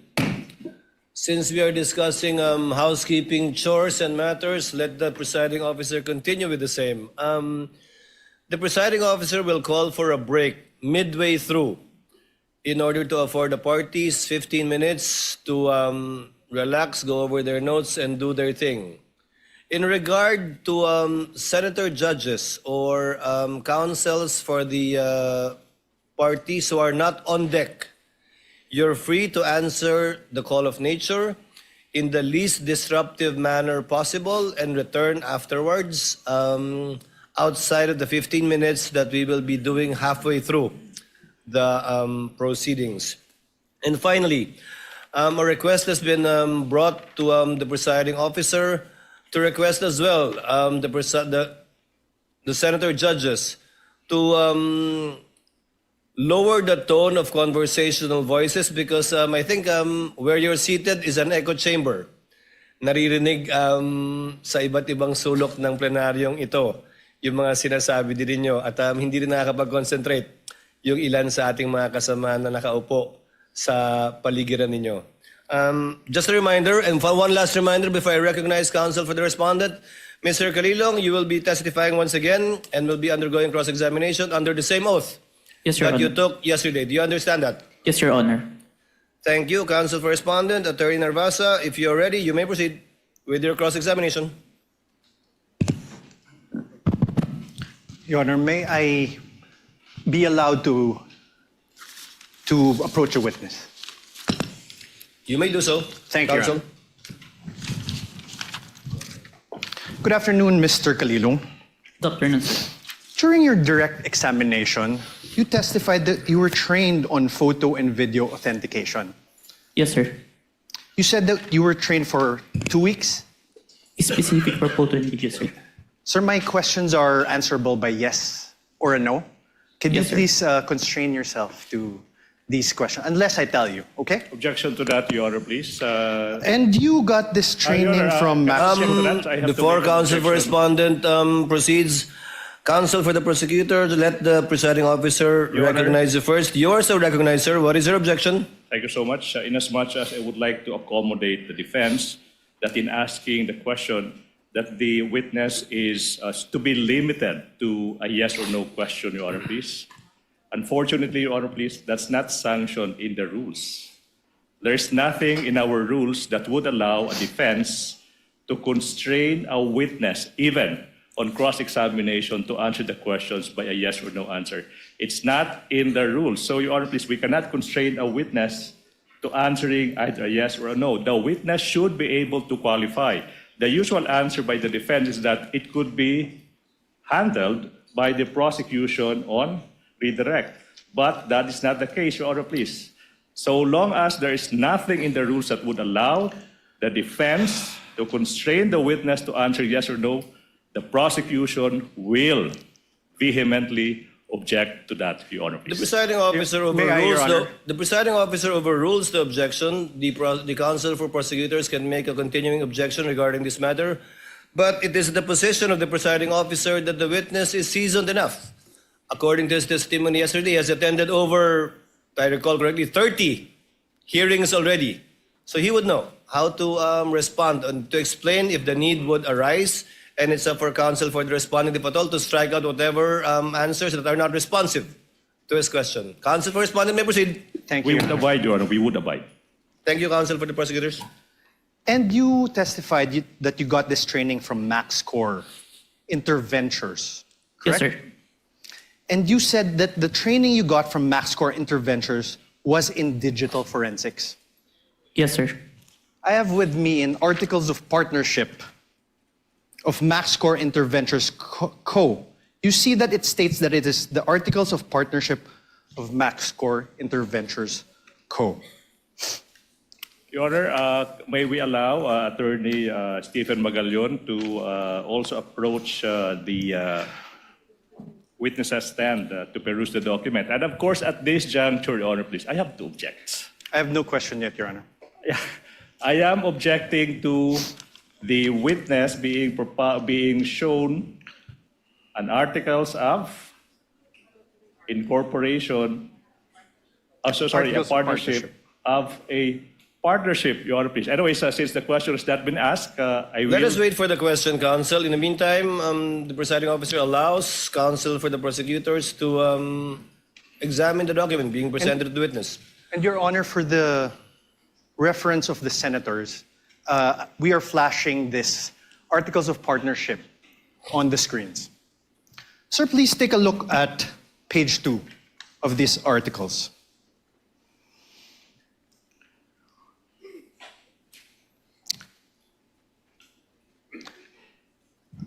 Page 2, sir.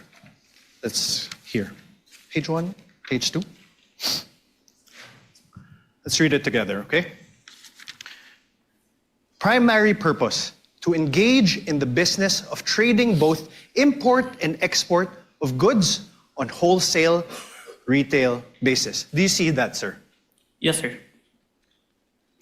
Now on page, the same very same page 2. The secondary purpose. Let's read it together again.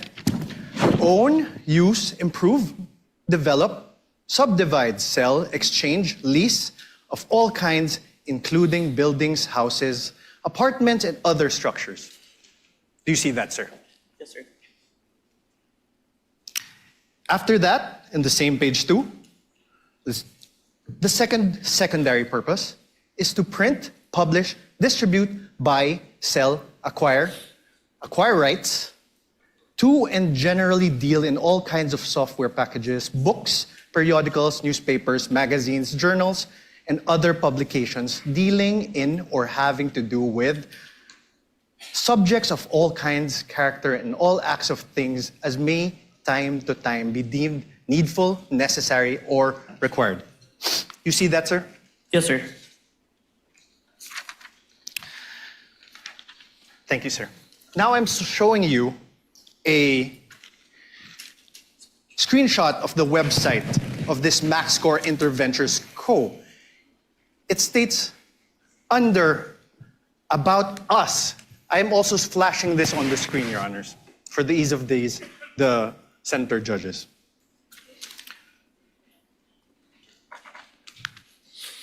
Your Honor, at this juncture, the prosecution will now manifest that there was no question propounded as to the presentation of the articles of partnership. And the counsel is now moving forward to the presentation of an alleged website. Therefore, it seems that the defense counsel is the one presenting the documents without propounding any question to this witness. Highly improper, Your Honor, please. Highly improper. The counsel should be asking question and not presenting document. You will have your turn when the defense team is allowed to present your evidence. 2 documents, no question yet. Highly improper, Your Honor, please. Again, I don't want to put the lawyer on the spot, but that is highly improper. Ask questions. Your Honor, I did ask questions. No, there was no question. Counsel, can we ask that the transcript be read back? Counsel, kindly proceed. Thank you. Counsel for the prosecutors, with the understanding that Mr. Calilong is not testifying as to the truth of whatever counsel asked him or what he read, because clearly he's not competent to testify as to the truth of what is contained in the articles of partnership. However, as to the fact that he read it and saw it, up to that extent, and the senator judges are so advised as well. So ordered. You may proceed, sir. Thank you, sir. And I am on cross, Your Honor. Thank you. Sir, under the words About Us, it says MaxScore Interventures has been established as a one-stop source of different products and services intended for both government and private institutions. Its company tagline, Innovation Without Boundaries, stands true testament to provide customers with quality merchandise, from the simplest to the most sophisticated ones at very affordable prices. The company places a long-term business relationship through customer satisfaction on top of its priority list, with integrity and honesty as the foundation of the company. It envisions to evolve into excellence amidst the competitive pace of information technology. You see that, sir? Yes, sir. Sir, now I'm showing you another screenshot of the website of this MaxScore Interventures Co. You confirm that I'm also flashing this for the ease of the court.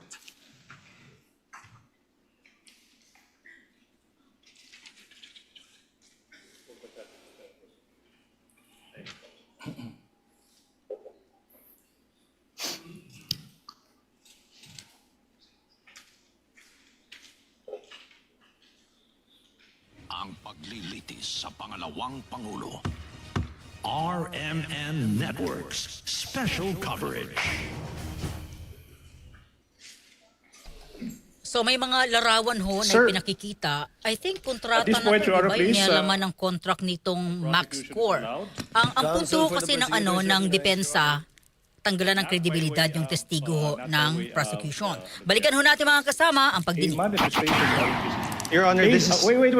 Before that, I would like to object to your manifestation. Your Honor, there's no objection. Why is the Your Honor, prosecutor allowed to manifest during my cross-examination? Counsel for respondent, kindly wait for the presiding officer to recognize you. Thank you, Your Honor. What is the desire of the counsel for the prosecutors to I make would a like to put into record the simple fact, Your Honor, please, that basis has not yet been laid as to the presentation of these documents. He presented an articles of partnership and screenshots of websites without saying who took these screenshots or who, from where did the defense get the articles of partnership.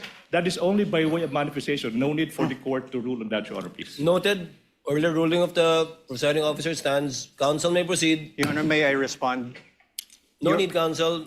It was not an objection. Please proceed with your cross. Thank you, Your Honor. May I also state a manifestation, Your Honor? Your Honor, the basis of the defense was laid... For the record, the chair will allow it just this once, please. The basis of the defense was laid when we asked him whether he testified that he got his training as an expert witness from MaxScore Ventures. That's basis, Counsel, sir. please proceed. Thank you, Your Honor. Sir, could you take a look at this? Under the words "our products," the products seen there are office supplies and equipment, ICT equipment, software and hardware, investigative equipment, hardware and software, emergency response software, and CCTVs. Do you see that? Yes. Thank you. Mr. Kalilong, are you a lawyer? No, sir. Yesterday, you testified that you signed the affidavit of investigation dated February 10, 2025. Yes, sir. Your Honor, may I request a copy from the prosecution? I think it is Exhibit P-4-3 in series. P-4-3 series. Your Honor, please, manifestation. The witness, number one, mentioned the affidavit of investigation, but that the witness did not identify the documents. So for the record, Your Honor, please, that document is not yet presented in courts as a documentary evidence, Your Honor, please. So highly improper for the defense to elicit that document through this witness precisely because this witness did not yet identify the affidavit of investigation, Your Honor, please. Which exhibit is this? I believe he did, counsel, but which exhibit is this? Exhibit P-4-3 to Exhibit P-4-3BB, Your Honor. Your Honor, please, if I may, it was not yet identified, but it's pre-marked, Your Honor, please, to be presented by our next witness, Attorney Jeremy Lotok. So highly improper, as much as we want to accommodate the defense. So who is the signatory in that document? Is it Your Honor, Mr. Kalilong is a signatory to that document. Is one of the signatories? Yes. Is one of the signatories? But the counsel for prosecutor is correct. This document has not yet been identified by any of the witness for the counsel for the prosecutors. Yes. You will get your chance, counsel for the respondent, when Attorney Lotok testifies later, which I believe is the only exhibit that he will be testifying to. All right, Your Honor. Kindly proceed, counsel. You mentioned a affidavit of investigation, correct? Yes, sir. And this affidavit of investigation, you sent a copy to the House of Representatives Committee on Justice. Yes, sir. You identified it during the House Committee hearings on April 29, 2025. Yes, sir. I'm showing you now an affidavit of investigation. This is marked as Exhibit D-4-46 and series, Your Honor. D-4-46 and series. Is there a counterpart marking from the counsel for prosecutors? Yes, Your Honor. This is P-1, P-4-3 to P-4-3BB. Thank you. For the record. This annex of this affidavit of investigation has appendages, correct? Annexes. Yes, sir. And it forms a whole, correct? Yes, sir. Okay. Sir, do you confirm that you signed this? I'm one of the signatories, sir. Do you want me to have in my identifying signature? Okay. Your Honor, do you have here, sir? Kaso lang, sir, yung sinumpit mo po, I withdraw, Your Honor. Apart from this affidavit of investigation, dated February 10, are you aware if there is another affidavit of investigation executed by the NBI represented by the Cybercrime Division in relation to this case? This is the only one that is submitted, sir. No, executed, signed. My question is The defense executed. cannot argue with the witness, Your Honor, please. The witness would know how to respond, counsel. If he is not responsive to your question, do not argue with the witness. Yes, Your Kindly Honor. rephrase. Apart from this affidavit of investigation, are you aware if there is any other affidavit of investigation signed by the NBI represented by the cybercrime? Okay, at that juncture, I have to object. Vague, Your Honor, affidavit of investigation signed Related by the to this NBI. case, Your There could Honor. be thousands. Related of to this documents. case. If the witness knows, witness may answer. Is there any other affidavit of investigation executed by the NBI cybercrime in relation to this case, witness? As far as I remember, sir, this is the final affidavit of investigation, sir. Final affidavit. Are you sure, Agent? Let me remind you that you are under oath. Yes, sir. I have with me a certification, a DOJ certification executed by J.V. Lawrence B. Bandung, Senior Assistant State Prosecutor J.V. Bandung. For the record, Your Honor, this is Exhibit D-4-29 for the defense. Do you see this, sir? Yes, sir. This certification dated February 5, 2025, states, and I quote, the complaint referral does not contain all the necessary evidence to prove the essential elements of the crime. Therefore, it is recommended that the same be first referred for case buildup. Do you see that? Yes, sir. Now below that, in the second page, below that, under the word notes, number 1, therefore, states, and I quote, that there is no... May I have this flashed on the screen, please? For the ease of the court. So the Honorable Court can follow. Under notes again, sir. For the record, Your Honor, we are flashing the certification on the screen. Under notes, sir, number 1 therefore states, and I quote, there is no affidavit of the persons who recorded the video entitled VP November 23 Press Con at Batasan through open broadcast software OBS and in turn stored it in a digital video disc. Do you see that, sir? Yes, sir. Let's go to page 2. On paragraph 7, it states, and I quote, "One of the elements of the crime of grave threats is that the offender threatens another with infliction upon the latter's person, honor, or property, or upon that of the latter's family of any wrong amounting to any crime. In the instant complaint, only the NBI executed an affidavit and there was no participation on the part of the offended parties, as it appears. NBI is not the offended party for the crime of grave threats." Do you see that? Yes, sir. Above this, in paragraph 6, it states that, and I quote, "Only the minutes of the meeting with several personalities and representatives from various media outfits were submitted. And although the minutes were signed, there was no individual affidavit executed regarding the contents of said minutes." Do you see that, sir? Yes, sir.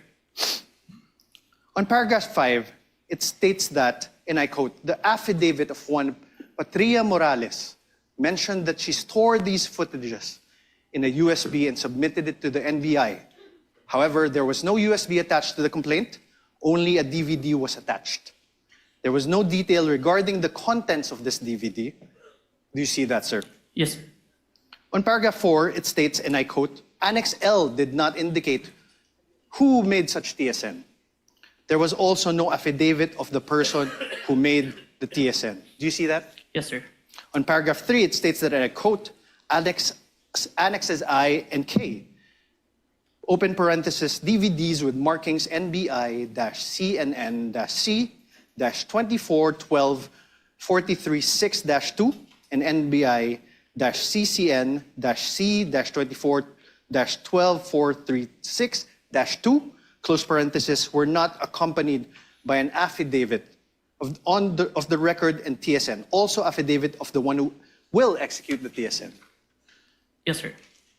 On paragraph 2, it states, and I quote, "The press briefing conducted on October 18 was not recorded and or stored in a DVD, no video submitted, and there was no TSN of the said briefing and the necessary affidavit of the person taking the CSN." Yes, sir.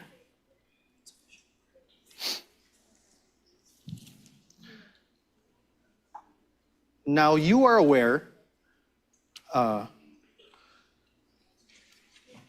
sir, so now, is your memory refresher? Did the DOJ send back the original affidavit of investigation to the NBI? Yes, sir. As far as Thank you. Now, you are aware that on February 11, 2025, the NBI, through its then director, retired Judge Jaime B. Santiago, wrote to the Office of the Prosecutor General submitting a revised affidavit of investigation. Yes, sir. This is your affidavit of investigation dated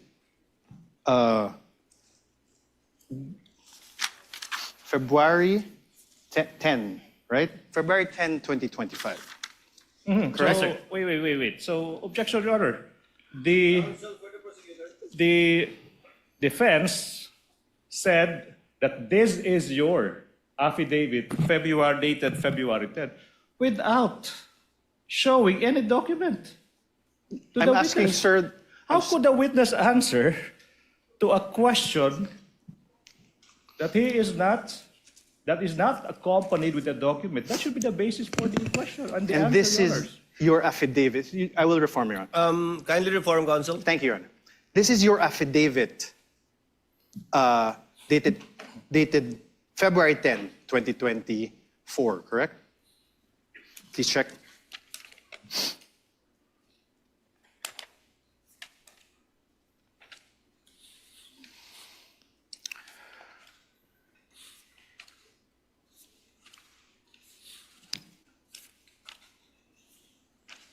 Sorry, sir.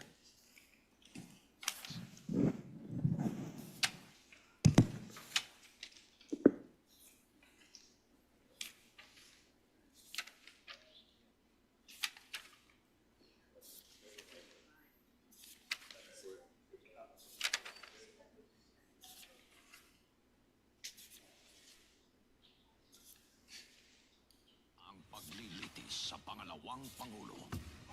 RMN Networks special coverage.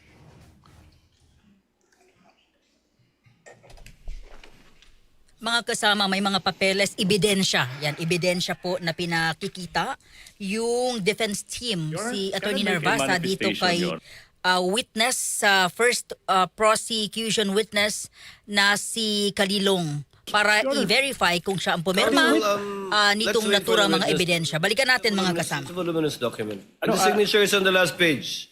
You can make the corresponding objection to the style, manner, or cross-examination of the counsel for responding at the proper time.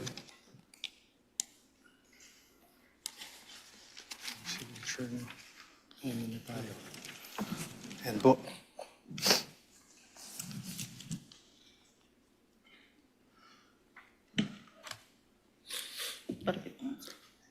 Is this the amended affidavit of investigation? This is a photocopy of the Yes, sir. affidavit, sir. This is the amended one. Yes, Yes, sir. The photocopy, sir. Thank you. With the permission of counsel, Mr. Kalilong, what was the date of the first affidavit you submitted that was returned by the DOJ to the NBI? As far as I remember, January 30. And was, when the certification was issued, we complied with the requirements and submitted it on February 10. Have you there's a revision. identified that affidavit of investigation dated January 30 in yesterday's proceedings? No. Yes or no? Sir? Have you identified the January 30? The one that I identified, Your Honor, is the authentication, Your Honor. Not the affidavit of investigation. So you have not done so? Yes, sir. This one, you have not done so too? Yes, Your Honor. For the record, counsel, you may proceed.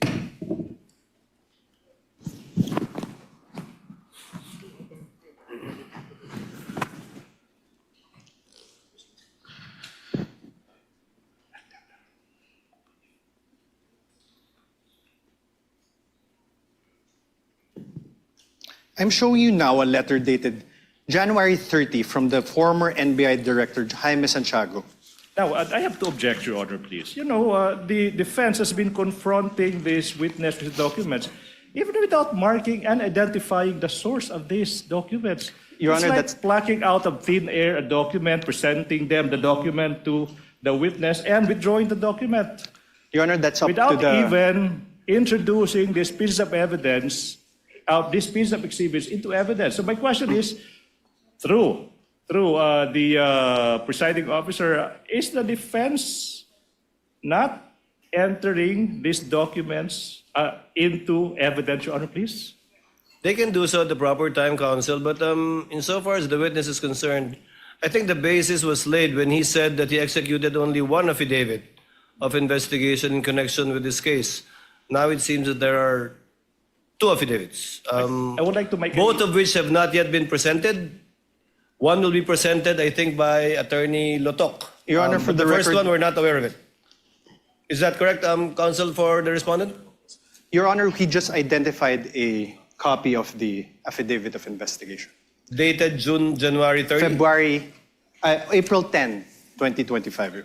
April. February 10, sorry, Your Honor. February 10. February 10, Your Honor, please. What about the first affidavit? The witness said he had a first affidavit. Yes, Your Honor. Not yet. Not yet. Yes. You only cited a January 30 letter of Yes, the Your Honor. former NBI I cited, Your Honor, a Director. certification by the DOJ returning an affidavit. And that is now the problem, Your Honor. In fact, even I am confused because the documents are not introduced into evidence by the defense. Counsel, please proceed and kindly help the court to be clarified you. regarding this matter. You mentioned that you mentioned that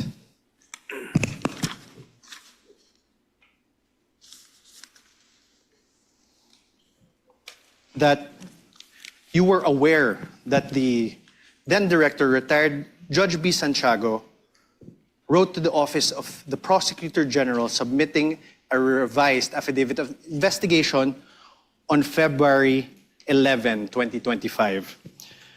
I'm showing you now that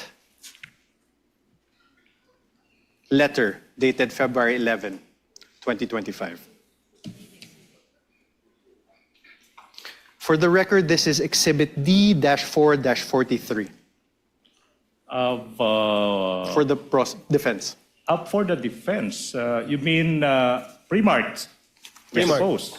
Because when you say marked as evidence for the defense, it's not yet. Your turn has, you have yet to present your exhibit, so it should be pre-marked, Your Honor, please. No, it's pre-marked, and I believe both the defense and the respondent and the prosecution also have common pieces of evidence which should decided during pre-trial. This is not one of them, which you decided during pre-trial to be marked separately. It's not one of those few common pieces of evidence. Yes, there are a few. Sir? Please proceed, counsel, for the respondent. Witness the answer. There is a signature above the name Judge Jaime B. Santiago. Whose signature is that? Your Honor, now I would like to object to the relevance.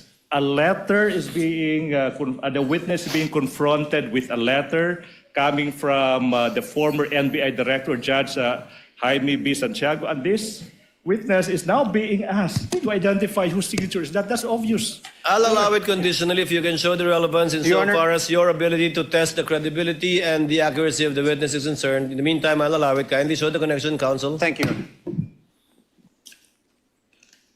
Sir, whose signature is this?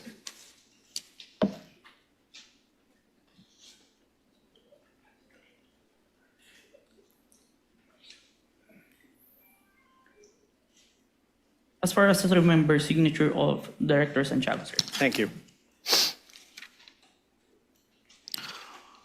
On the last line of the letter, on the fourth page, sir, please take a look. Last line. It says, and I quote, "To support our recommendations attached herein is the revised affidavit of investigation, including its attachments." Did you see that, Agent? Yes, sir. Thank you. And you confirm that the former NBI Director, Jaime Santiago, wrote to the Prosecutor General, Richard Anthony D. Fadolion, a letter dated January 30, 2025. This is one of the documents that you submitted to the Committee on Justice, correct? Where's... Okay, I will show you now. May I have this flashed on the screen?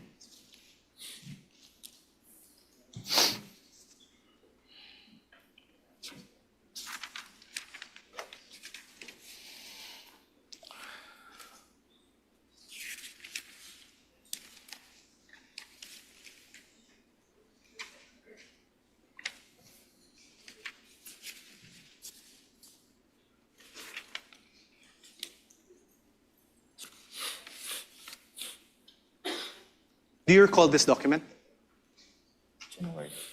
Yes, sir. Yes.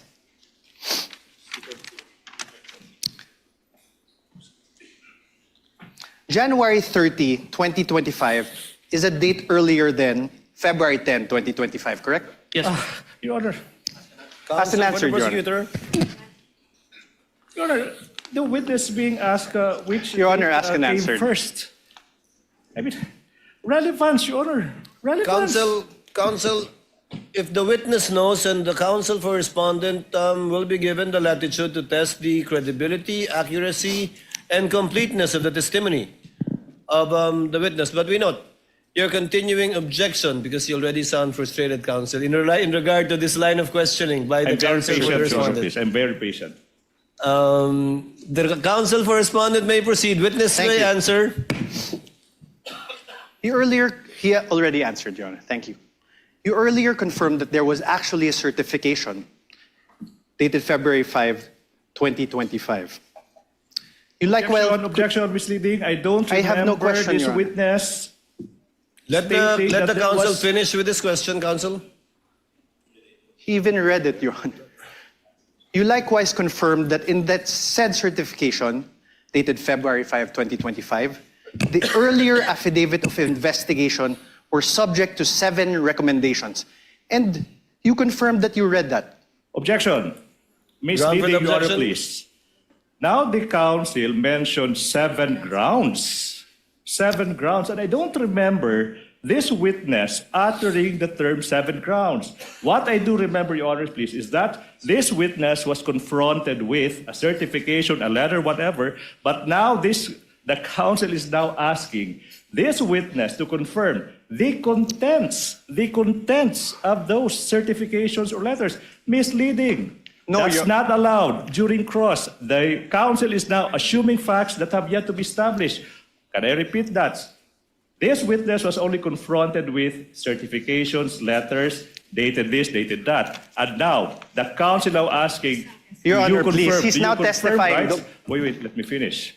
Now he is asking this witness to confirm that in that letter there are 7 grounds, as if this witness uttered those words. The ground is misleading, definition.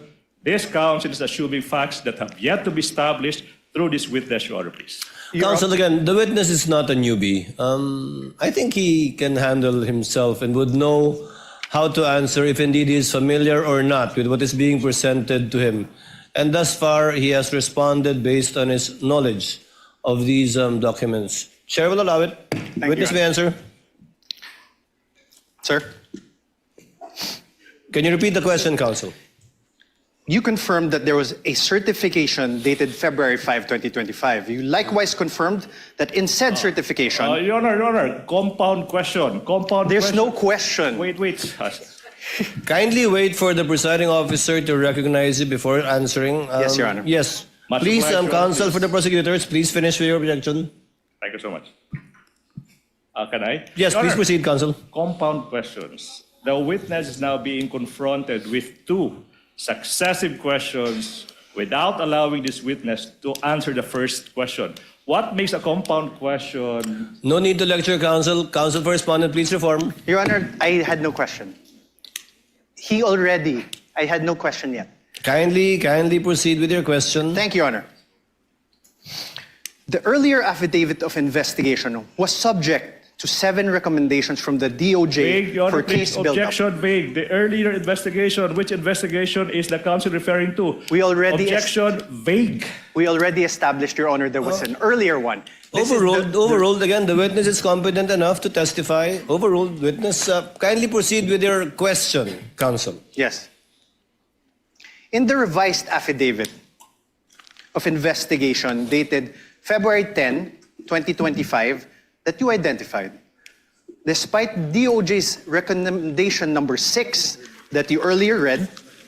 Objection, Your Honor. Objection. Sir, Your Honor, I'm not yet finished. Can we wait for the counsel to finish with this question, counsel, please? Okay, Your Honor.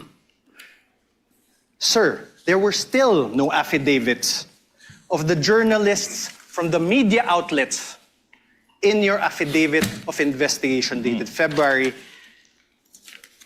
10. Witness, not answer first. Objection, Your Honor, please. Misleading. Why is it misleading, counsel? The counsel said the earlier affidavit of investigation. In fact, Your Honor, please, he referred to the February 10 investigation. That's not the earlier investigation. That is the final affidavit investigation submitted to the DOJ. Misleading. Misleading, Your Honor. Your Honor. The presiding officer will ask the question.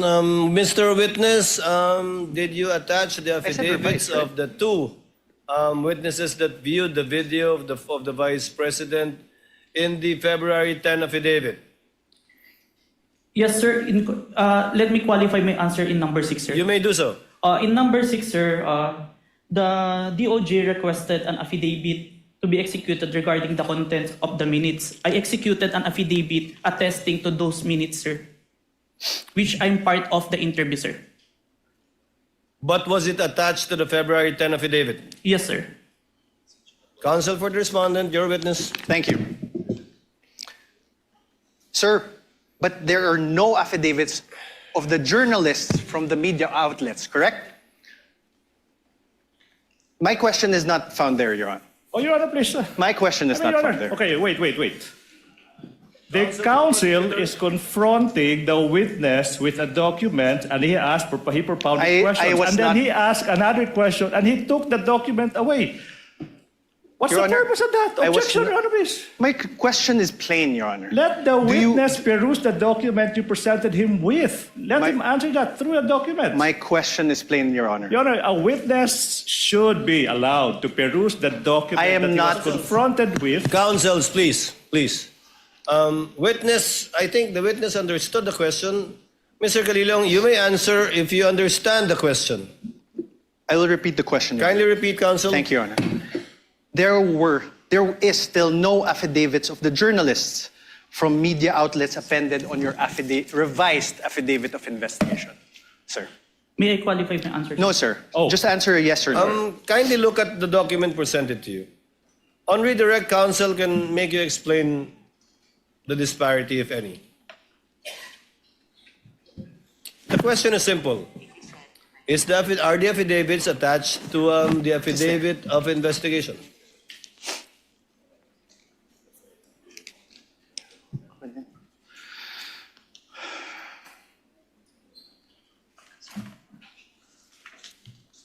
Ang paglilitis sa Pangalawang Pangulo. RMN Networks Special Coverage.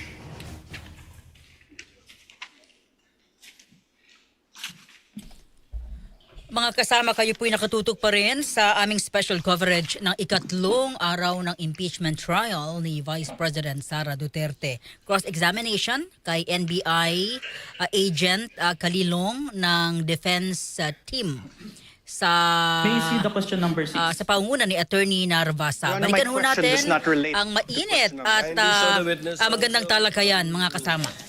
I will. If it will enable him to give an intelligent answer Can we to your please question. flash certification and put it to paragraph number 6? The paragraph number 6 states that only the minutes of meeting with several personalities and representatives from various media outfits were submitted. Although the minutes were signed, there were no individual affidavit executed regarding to the content of the minutes. On this, Okay, sir. I have no So the question. answer is the affidavits are not attached. I have executed an affidavit, sir. No, the Sir, affidavits of the two journalists are not attached. I think that's the only question of Yes, sir. counsel for the respondent. Thank you, Your Honor.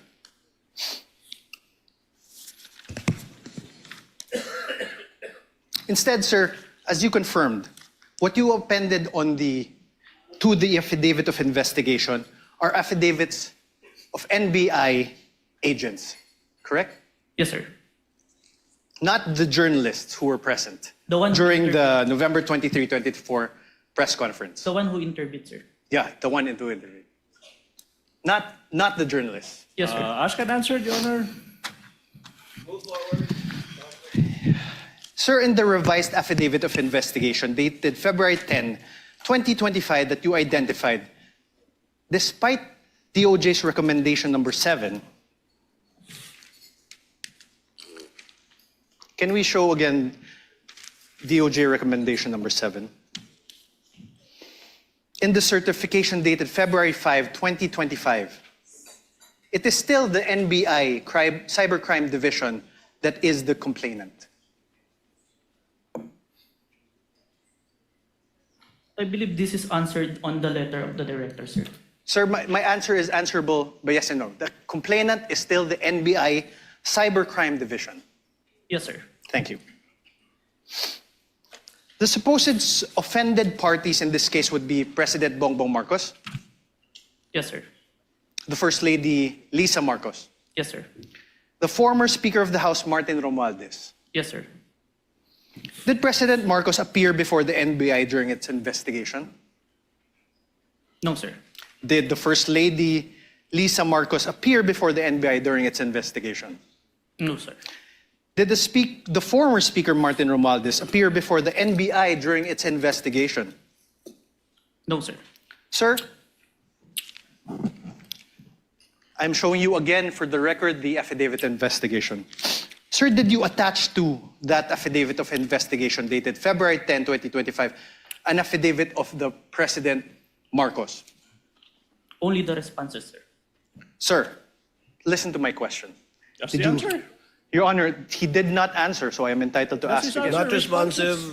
The question was, Mr. Witness, did you attach the affidavit of President Marcos to the February 10 affidavit? No, sir. Did you attach an affidavit of the First Lady, Lisa Marcos, on your affidavit? No, sir. Did you attach an affidavit of former Speaker Martin Romualdez on your affidavit of investigation? No, sir. To your knowledge, if you know, sir, did President Marcos file any criminal complaint against Vice President Sara Duterte as a result of the November 23, 2024 online press conference? He made a statement. No, sir. My question is, if you know, did the President file any criminal complaint against the Vice President? I have no personal knowledge. Did the First Lady Lisa Araneta Marcos file any criminal complaint against VP Sara? I have no personal knowledge. How about the Speaker Martin Romualdez? Did he file any criminal complaint against VP Sara as a result of the November 23, 2024 online press conference? I have no personal knowledge. Did you really investigate this case? Oh, Your Withdrawn, Honor, Your Honor. argumentative, Withdrawn. Your Honor, please. Withdrawn. Did you really investigate Withdrawn. this? How about Question the has been Speaker withdrawn. Martin Romualdez? In other words, sir, the alleged offended parties were not included as complainants in the case you filed with the Department of Justice. Yes, sir. Thank you. Please. Thank you. And despite the fact that the NBI Cybercrime Division did not comply with recommendations number 6 and number 7 in the certification date February 5, 2026, it nevertheless filed the revised affidavit of investigation dated February 10, 2025 that you identified today.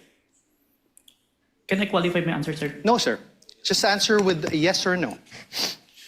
Witness may be allowed to answer according to how he wishes to explain. You may proceed, Mr. Witness, to answer. Yes, sir. Thank you, Your Honor.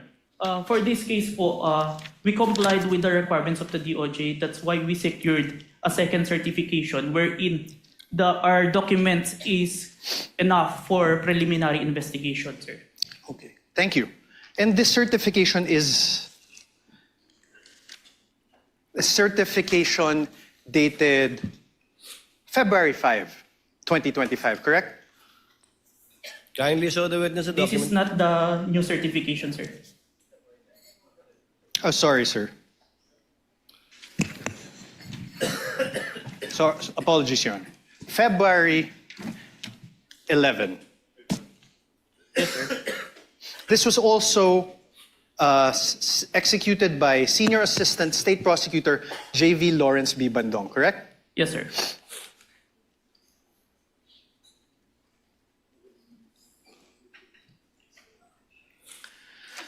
Now let's discuss the nature of the investigation you conducted.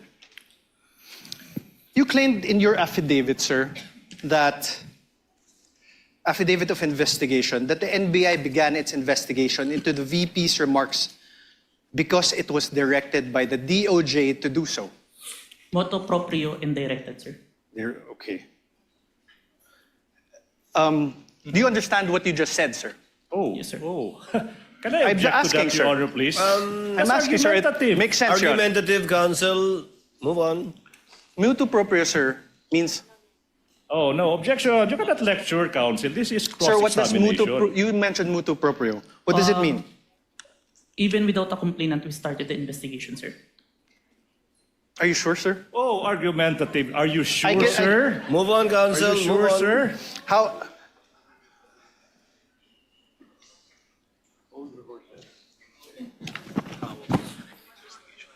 How about direct investigation? What does that mean? Your Honor, okay, never mind. Directed investigation. What does that mean? There is instruction from above, sir. From? Above. From Above. upper. What does above mean? It may be the DOJ or the higher. Higher. What's higher than the DOJ? Based on that, it's only the DOJ, sir. Based on... You said above the DOJ, sir. No, sir. Above the Sir, NBI, you said above... May I ask for a reading? Argumentative, Your Honor, Counsel, argumentative. counsel, again, I would have to sustain the objection. It is argumentative. I heard All the right, answer, Your and he meant as a general term above, but referring apparently to only the DOJ in this particular instance. We submit, Your Honor.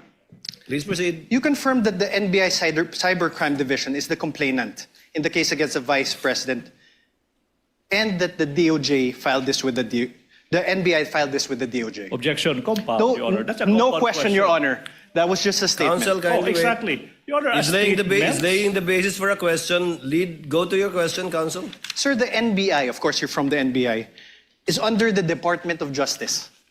Yes, sir. Your Honor, we can take judicial notice of that. Your Honor, if I'm on cross, Your Honor. I know, but I'm on cross. there are things that no. will not be discussed. Your Honor, please. Counsel- Can I, Your Honor? Your Honor, please. Counsel, let's give him some latitude. Much obliged, Your Honor, much Although we obliged. can take judicial notice of that, it's part of his cross-examination. Yes, thank you, Your Honor. The Secretary of Justice is meanwhile the head of the DOJ, correct? Yes, sir. It's the Secretary of Justice exercises control and supervision over the NBI.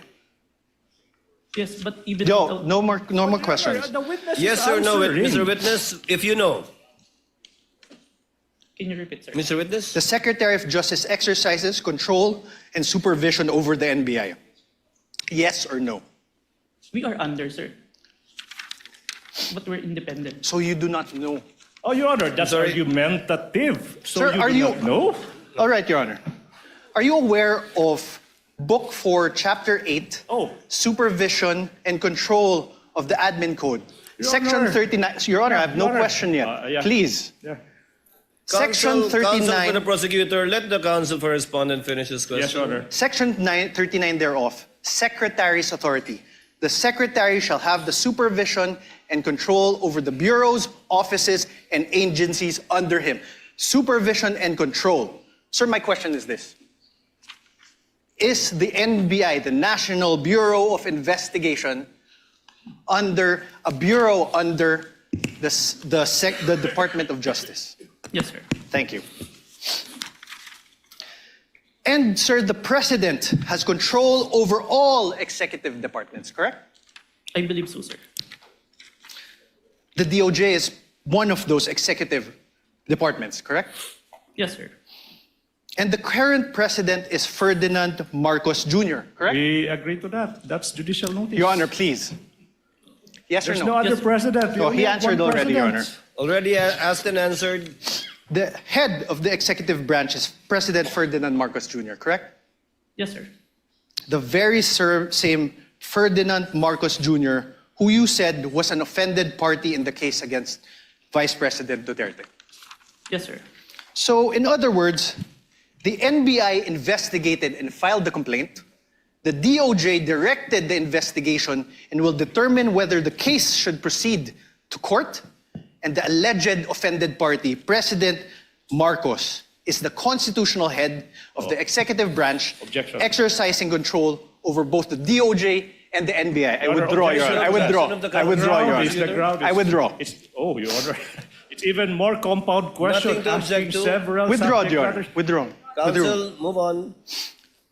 Sir, you testified earlier that you investigated the Vice President in relation to the press briefing that she conducted on November 23, 2024. Yes, sir. This investigation by the NBI Cybercrime Division was started after the conduct of the November 23, 2024 press briefing of the Vice President, correct? Yes, sir. So basically, to put it simply, the investigation was done after the supposed incident on November 23, 2024. The same day, sir. The same day, but after. Oh, Your Honor, the same day then after. Same, not responsive, Your Counsel, Honor. clarify your question. Same day, The same day. investigation was done after, later than, the supposed incident on November 23, 2024. Yes, sir. Thank you.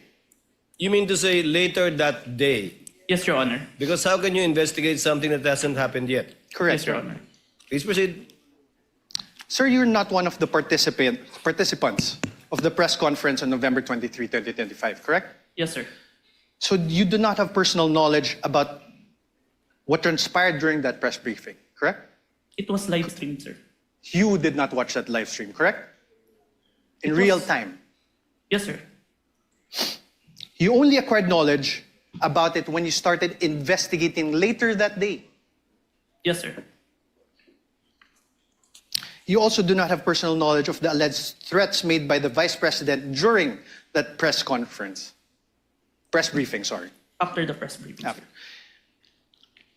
You only acquired knowledge about it when you started investigating. Yes, sir. You also do not have personal knowledge of the alleged assassin that was allegedly hired by the Vice President. It came to my knowledge upon... Personal knowledge, sir. No, sir. Now, during your testimony yesterday, you mentioned that during your investigation on the November 23, 2024 press briefing conducted by the Vice President, you preserved a copy of said press briefing through open source investigation, correct? Preserve a copy through open broadcast software studio. Okay, thank you for that correction. One of the videos that you were able to preserve in relation to your investigation is the screen recording of the November 23, 2024 press briefing conducted by the Vice President, right? Yes, sir. Your Honor, may I move that the very same USB be unsealed and shown by the prosecutor's Exhibit P-4-10 be unsealed and shown the witness.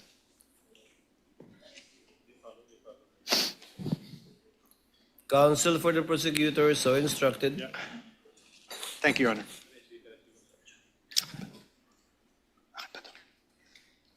Ang paglilitis sa Pangalawang Pangulo. RMN Networks Special Coverage. Okay ka na po. Ang paglilitis sa Pangalawang Pangulo. RMN Networks Special Coverage.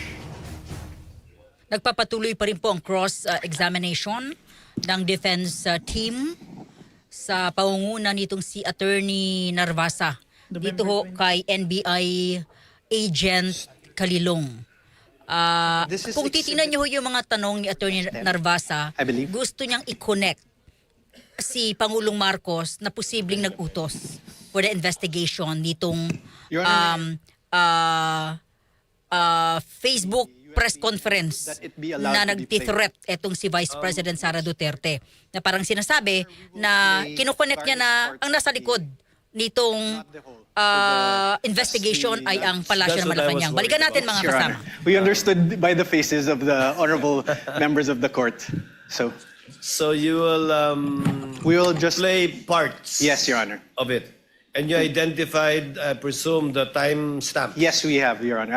I will get to that. Witness may open the seal. Thank you, Your Honor. And counsel for the prosecutors is instructed to accompany one of the counsels for the respondent in the tech booth to make sure that it's the same USB being presented. For the record, Your Honor, the witness is opening the prosecution's Exhibit P-4-10, Your Honor. This is the video dated November 23, 2024.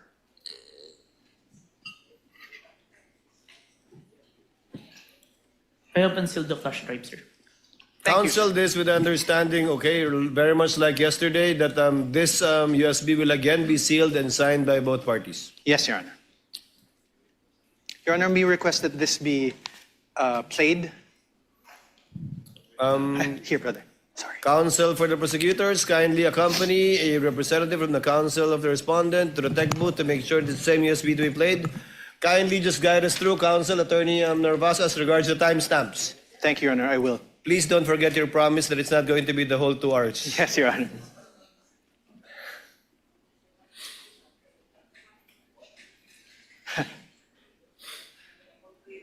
Ang paglilitis sa Pangalawang Pangulo.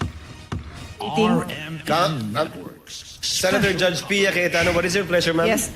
If it's possible, Mr. President, if our Secretariat can install a monitor here because magkaka-stiff-neck na po ako watching this. And it really doesn't look nice that I'm slouched there looking this way. So, and then this one here is a little bit, not for videos, but for the copies of affidavit, it's quite difficult.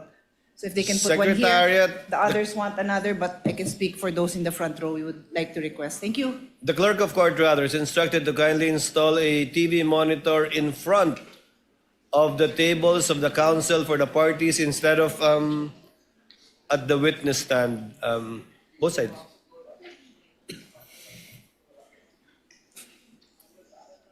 underneath the table of the counsel for the parties, Senator Judge Pia.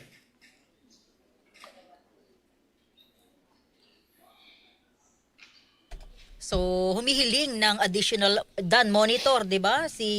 Ang kahilingan ni Senador Pia Cayetano, kinakailangan niya po ng additional monitor sa maybe sa area nila kasi nahihirapan na raw po siyang tumingala. Nahirapan akong tumingala dito, parang di na maganda ang tingin sa akin na nakatingala ako. So, I think siguro Dan yung mga ganyan, 'di ba? Nakadalawang Counsel, araw for na the dapat record and nung una for pa. reference, And kindly identify the timestamp that you will be playing. I presume in chronological order. Sabihin na lang sa Your Honor, for the record, we are showing the witness a part of the technical ba yan, video Dan? Technical marked yan, as Dan, the no? prosecution's exhibit sige, balikan natin mga kasama. P-4-10. First video, the timestamp around 0001:27 to 00:02:20 of the November 23, 2023 press briefing as contained in the video that you identified yesterday, sir. Your Honor, may we ask that the video be played at those specific timestamps? I did an apology. And then, ang sabi po nila, I just have to do an MR. And I did an MR, but they did not rule on it. And then suddenly they have an order transferring me. Ang paglilitis sa Pangalawang Pangulo. RMN Networks Special Coverage. Okay, meron pong isang video na ipinakikita. To rule on that, how are medyo they able mahina to lang come up with an order? Oo, yung audio to yan, transfer paparinig ko namin. me to the Women's Correctional in the dead of the night. I mean, bakit ganun? Wala na bang rights yung mga tao? They just go to your room and then just get... Bakit?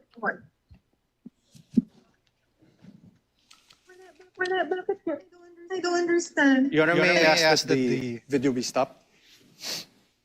Sir, do you know who that is in the screen in the video that you identified? Attorney Zulaika, as far as I remember, sir. And Attorney Zulaika, as far as you remember, Attorney Zulaika is who in relation to the Vice President? You may answer not a yes or no question. As far as I remember, she is the COS. COS meaning Chief of Staff, Chief of right? Staff. And she is there in that video because she was cited in contempt by the House of Representatives, correct? If you are aware, you're the investigator. Prior to the... Sir, my question again. The witness Let is the about to witness answer. answer. Witness was in the process of answering. Prior to the scene, I have no personal knowledge, but based on her statement during the video, I think it was mentioned. So you didn't investigate the things that happened prior to the scene, correct? Sir, yes or no? We have investigated, sir. You didn't investigate. Oh, I did, sir. That's why there's an October 18, sir. So what happened before that? If you investigated, what I happened? would say I don't have personal knowledge, sir. Sir. Because I'm not present during that time, sir. Witness is not responsive. The question was, what happened prior to this video, this particular clip of the video, if you know, given that you investigated the incident, as you said? As far as I remember, there is a hearing in the House of Representatives. What committee, sir? I can't remember the committee, sir. What happened, sir?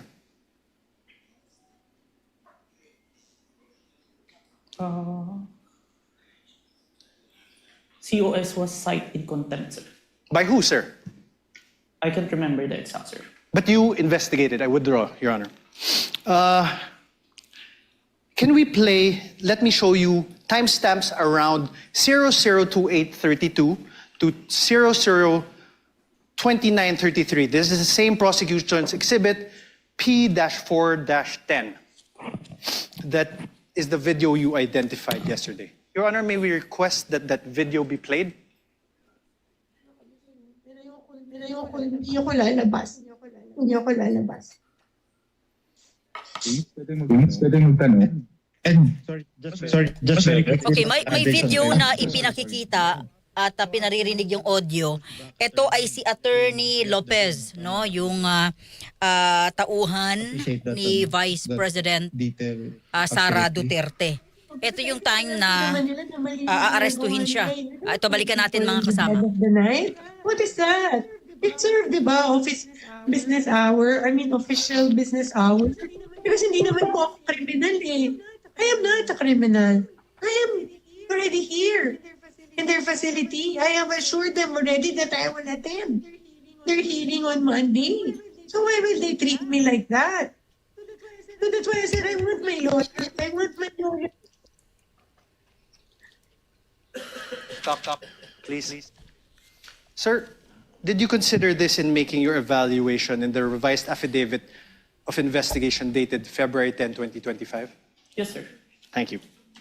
Now let me show you timestamps around 003305 to 003432 of the November 23, 2023 press briefing as contained in the video that you identified yesterday, the prosecution's exhibit P-4-10. Your Honor, may we request that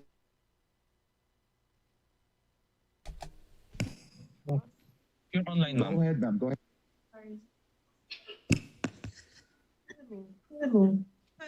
I would not have pushed that by myself if I did not feel that I was being threatened. My life is being threatened. Alam niyo, I'm sure you saw in the hearing that my back hurts. I cannot parang lift everything. I cannot. But dahil natakot ako, I feared for my life. I really pushed that myself. Because hindi lang to harassment. This is really a threat to my life. They gang up on you in the middle of the night? Huh? How is that done? Isn't that a threat to my life? Alam nila that I'm sick. I have said that repeatedly when the doctor came here. Stop. Thank you. Sir, did you investigate the threats to Attorney Zulaika's life? We need a complaint for this one. That's why Yes or no, sir? Did you investigate? we did not, because there's no You did not. complaint. Okay, thank you. The motto pro. No question, sir. If the witness may be allowed to answer, Your Honor? I had no question. Already answered. Did you consider this part in making your evaluation in the revised affidavit? Asked and answered. He said This is yes a different earlier. part, Your Honor. This is a different part. Did you Witness may consider answer. this part in your evaluation in the revised affidavit of investigation dated February 10, 2025? Yes, sir. Okay, so despite considering these parts of the aforesaid videos, the NBI still recommended the filing of complaints for grave threats and inciting to sedition only against the Vice President. Yes? May I qualify my answer, sir? No, sir. Yes or no? There's a reason why Sir, your counsel may ask you questions. This is my turn. Proper Sir? subject matter for redirect. So, despite Counsel, considering these parts of the videos shown to you, the NBI still recommended the filing of complaints for grave threats and inciting to sedition against only the Vice President. Yes, sir.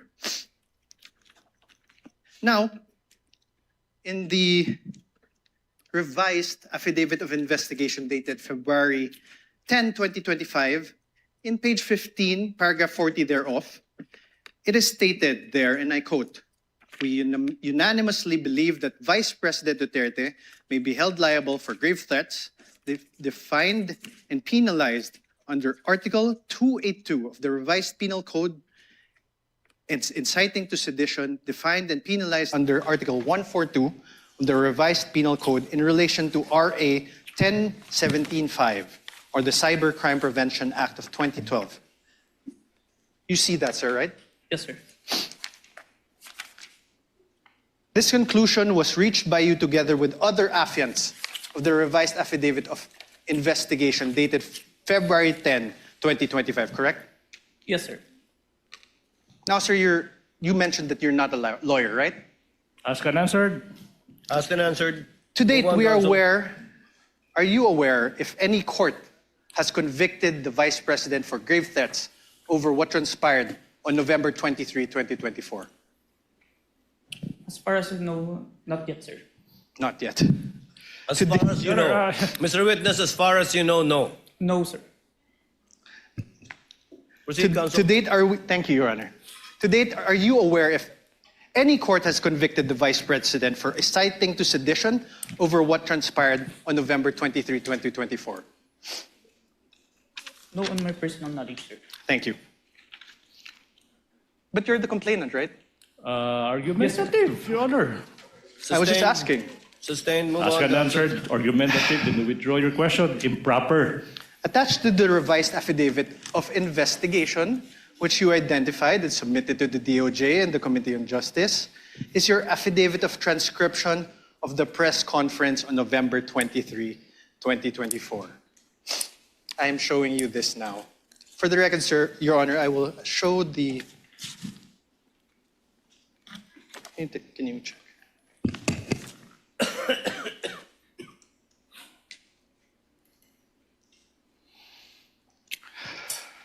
Sir, please take a look.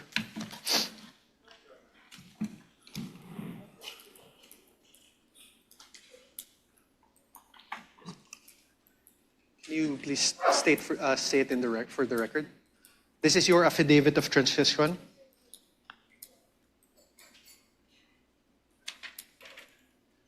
Yes, sir. This is a photocopy of my affidavit of transcription, sir. This refers to the press conference on November 23, 2024.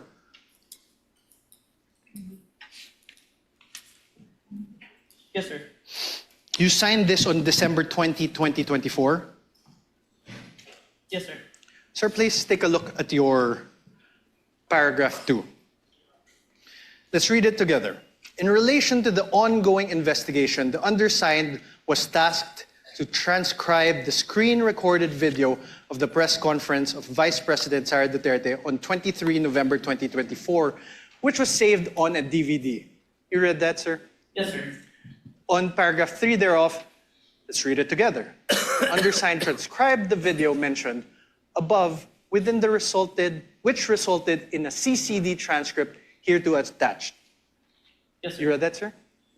And 4, I hereby certify that the above-mentioned digital evidence has been faithfully transcribed and that has not been edited, altered, or changed in any way. Did you read that, sir? Yes, sir. And I am, on number 5, paragraph 5, I am executing this affidavit to attest to the truth of the foregoing facts and circumstances and for whatever legal intent and purpose it may serve. Yes, Did you read that, sir? Yes, sir. These statements of yours, this affidavit of yours, these were all done under oath, correct? Yes, sir. And you were offered as an expert in digital forensic examination with a whopping 2 weeks of training. Do you confirm that that transcription of the screen-recorded video of the press conference of VP Sara Duterte on the 23 November 2024 has been faithfully transcribed? I don't remember that I was introduced as expert, but a competent witness. Okay, sir, but my question is, the press conference of VP Sara Duterte, that the transcription of the screen-recorded video of the press conference of VP Sara Duterte on 23 November 2024 was faithfully transcribed by you? Yes, sir.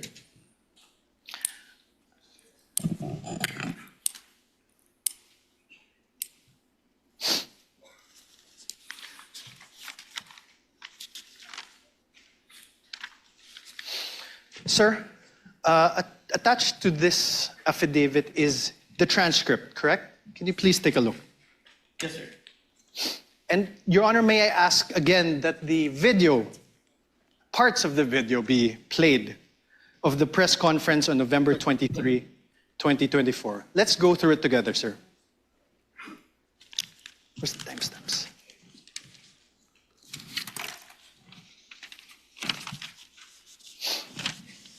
First, let's go to around timestamp 4-6. Your Honor, may I request that the video be played? Sir, please. Steps after this order, are you going to file? Are you going to trigger na po ba, ma'am, the filing? I am not leaving this room.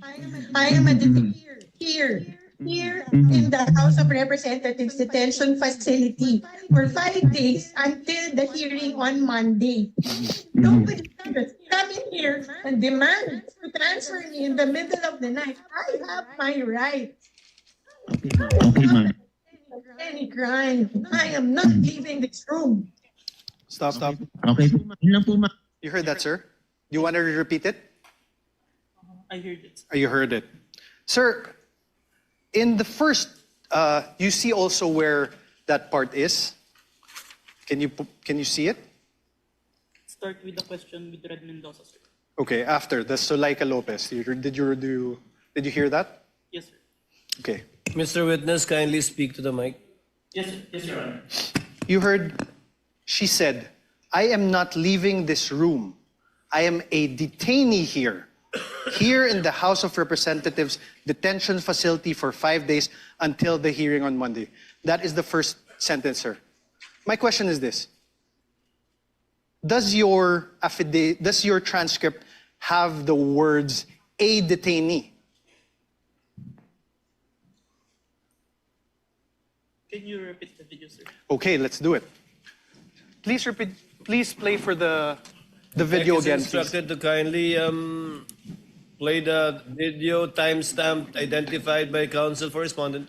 You're going to trigger na po ba, ma'am, the filing? I am not leaving this room. I am a here in the House of Representatives detention facility for 5 days. That part that the detainee is inaudible, the only I heard. That's You why. heard the, correct? Yes. Are the words or the sounds the there? Here. Huh? Here. Yes. Here. Okay. Please play. How about the last part of the paragraph? She said, I have my rights. I am not accused of any crime. I am not leaving this room. Does your paragraph in your transcript have the word accused after not? Can you play the video, sir? Please play the video again. Speak to the microphone. Tech is instructed to play the video. Witness is instructed to speak to the mic. Demand to transfer me in the middle of the night. I have my rights. I am not accused of any crime. I am not leaving this room. More. Play, please. Okay po, ma'am. Yun lang po, ma'am. Thank you po, ma'am. Wait.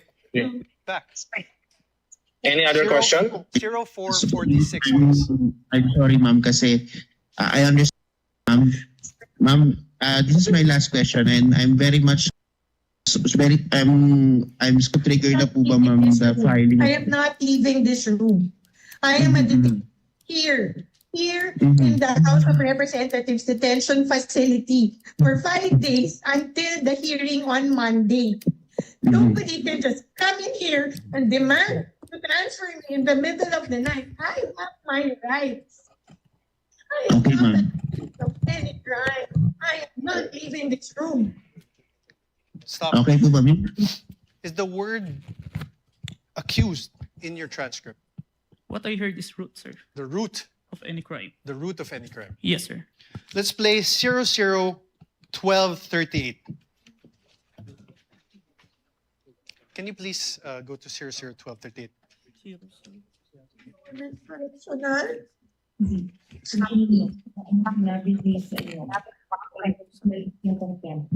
Sinabi nila sa iyo, isip namin yung contempt.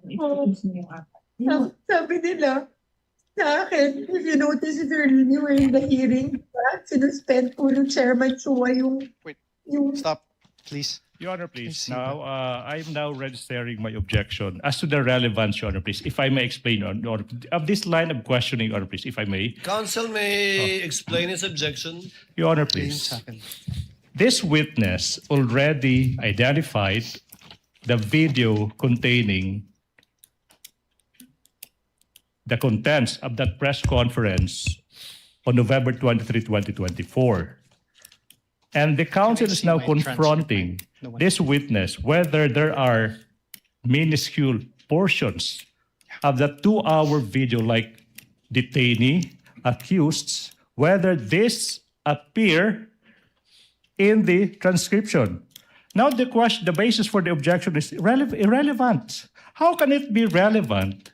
How can it be relevant, assuming but not conceding that these two minuscule words, detainee and accused, are not reflected in the transcript, when in fact this witness said he investigated not only on the basis of the transcript, but on the basis of the video that he himself viewed? What's the relevance? Overruled. Part of cross to test the accuracy and the truthfulness of the witness insofar as his transcription of the video is concerned. Thank you. Counsel may proceed. Thank you. Please play again 001238.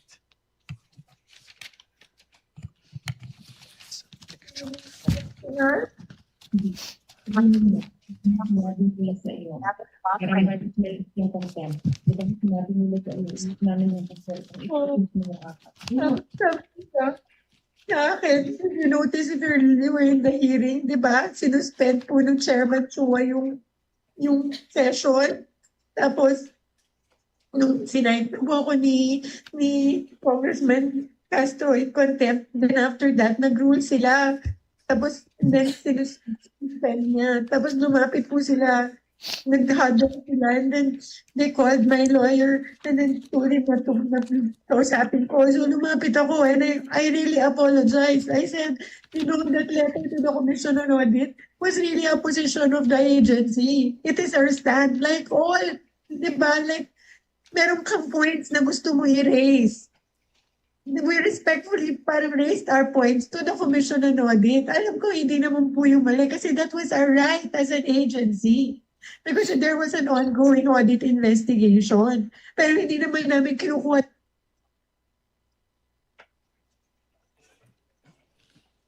Narinig mo ba? Narinig mo?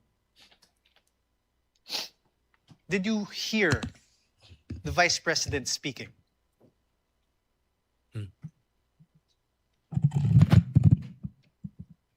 I don't hear. Can you please play again? Mr. Calilong, you're reminded, please answer I don't hear, through sir. the microphone. Can you please play it again? MR ka, we will let you go. So we filed our MR. They did not rule on it. But suddenly, they were able to come out with an order ruling to transfer me to the Women's Correctional.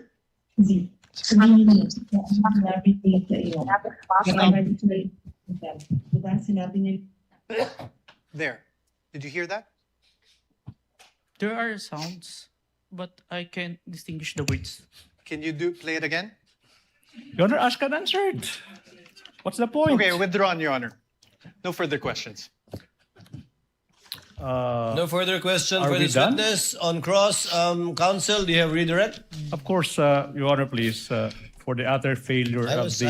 I was hoping you won't, but yes. For the please utter continue. failure of the respondent to Counsel, debunk. before I recognize counsel for the prosecutor, Your Honor, we Senator Judge just strike- Tulfo Rafi is recognized. Your Honor, sorry, may I move to strike that statement of the prosecutor? How can it be, Your Honor? That's my manifestation. I'm about to answer the question of the presiding officer. We will review the journal tomorrow. I did not even hear anything Yes. that is strikeable, counsel, but we will review the journal tomorrow. Your Honor, he said for the utter failure of the respondent. Yes, Your Honor, We take I said exception for to the that. utter failure of the respondent to debunk the material points testified to by the witness yesterday. Your Honor, I'm he not is yet done. testifying. I'm yet not done either. He is I'm about still to answer the testifying. question. I'm not yet done with the answer. Counsels, please. The presiding officer has not recognized either of you. Thank you. Thank you. Kindly settle down. Senator Judge Rafi Tulfo is recognized. Thank you, Mr. Sir, you Presiding may Officer. proceed. Clarification naman po ito, Mr. Presiding Officer. Mr. Witness, what is your experience with regards to social media analytics? I have training, sir. What kind of training? I have cybercrime investigation training, sir. Okay. Are you familiar with Facebook, or do you have SOCMED accounts that would make you a little bit knowledgeable when it comes to SOCMED? Yes, sir. What is your account? What is your social media account? If I have any? an account in Facebook, in Instagram, Okay. in X. X. So that means pretty much you're a little bit familiar with Facebook, right? Yes, Your Honor. Okay. There were concerns, Mr. Witness, whether the videos presented yesterday are AI generated or authentic. So are you experienced enough analyzing whether a video is AI generated or authentic? Yes, Your Honor. What makes you say that? Based on my experience, Your Honor, and the video itself, it's a 2 hours long. Normally, an AI-generated video will only last a short second, sir. So the video that was presented yesterday, where we saw the VP was saying something or talking to that effect.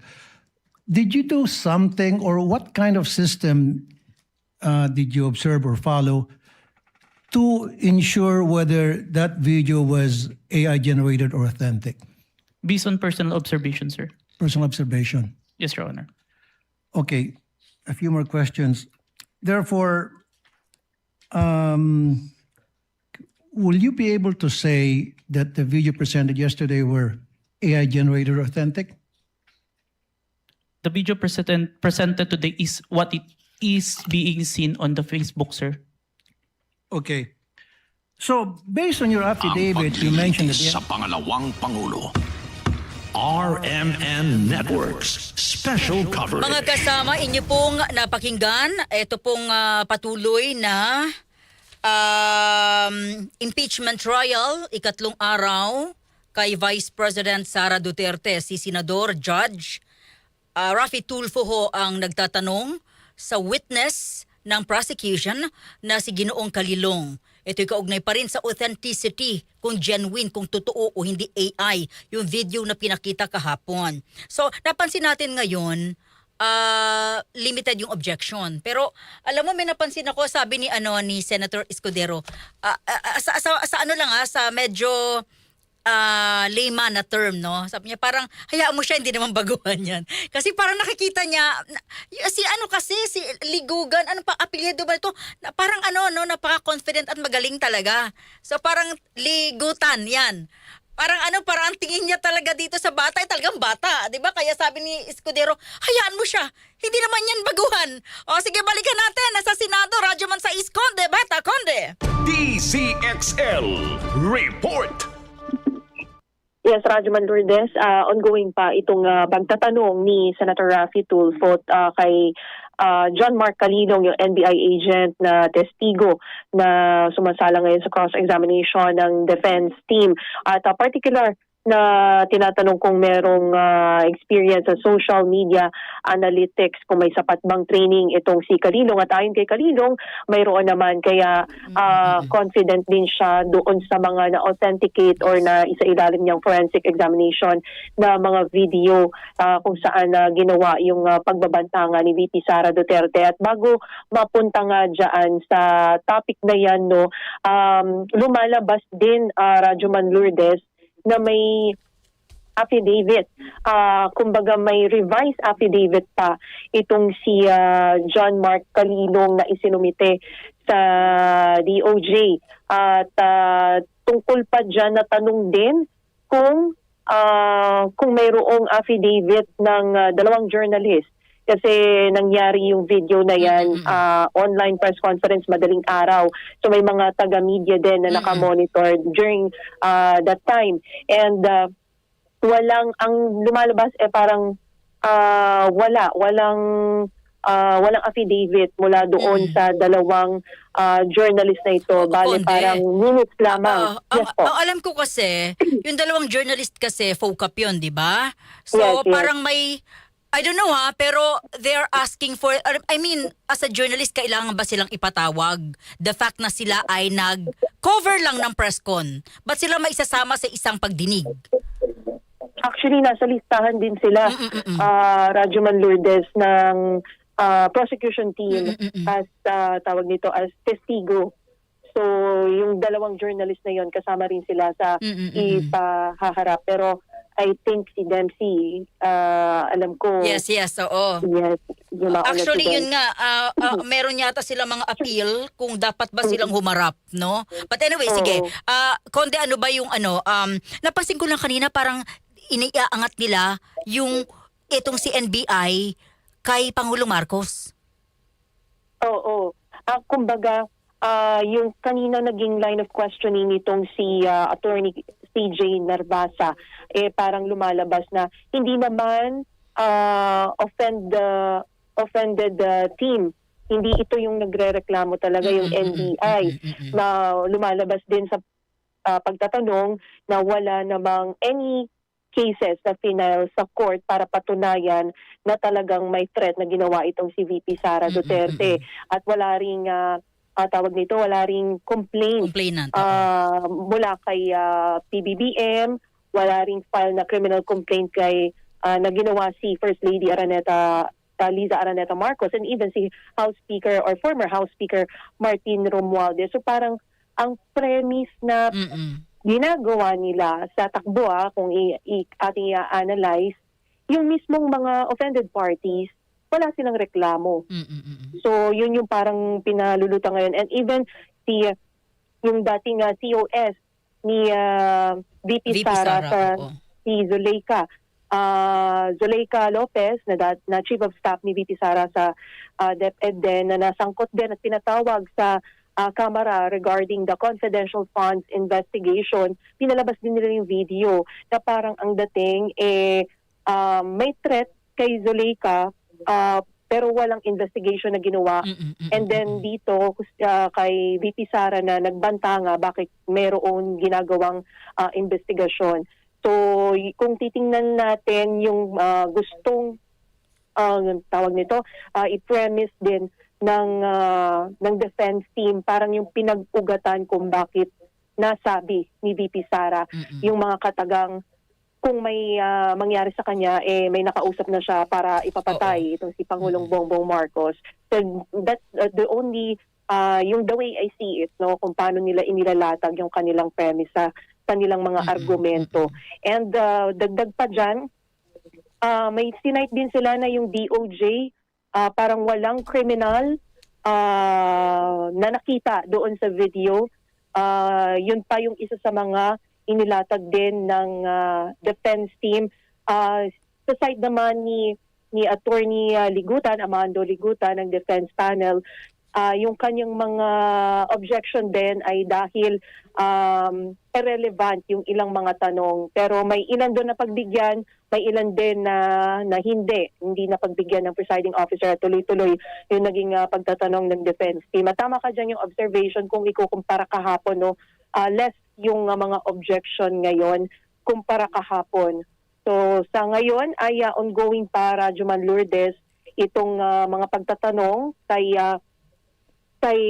Kalidong ang nasa nasa podium ngayon at nagtatanong si Senator Judge Bam Aquino. Pero bago tayo dumako ulit sa hearing kanina, nagkaroon ng paalala or payo itong si Presiding Officer Cheese Escudero. Sa magkabilang panig naman niya, nahayaan muna ang testigo na magpresenta sa mga ebidensya, magsalita. Kaya rin siguro less yung objection ngayon para matapos yung mismong pagsasalita or paglalahad ng testigo at hindi muna magsingit-singit ng objection. Kanina rin sinabi ni Senator Judge Alan Peter Cayetano na iwasan din yung pagtatanong na maaaring makaapekto sa buong impeachment trial. Iyan ay patungkol sa nangyari kahapon, kung saan nagtanong si Senator Judge Risa Contiveros kay Attorney Ligutan ng prosecution team kung yung video ba na yun ay impeachable offense na. So sa kanila, sa tingin ng ilang senator judges and even si Presiding Officer Cheese Escudero, parang final question na ito at parang ito na yung finality nung mismong impeachment. So sila yung nagsisimula pa lamang, kaya pinaiiwas na magkaroon ng mga ganong katanungan. At hindi raw pwede yung kundi tanong na yes or no, di ba? Oo. At saka yung tipong parang meron ng conclusion. So yun yung iniiwasan din nila. At kundi sorry. Binura ba yun? winidraw Okay, ni Senator oo. Pia Cayetano yung kanyang naging motion tungkol dyan kasi parang pinapastrike niya yung mismong part na yon. So winidraw naman niya kanina.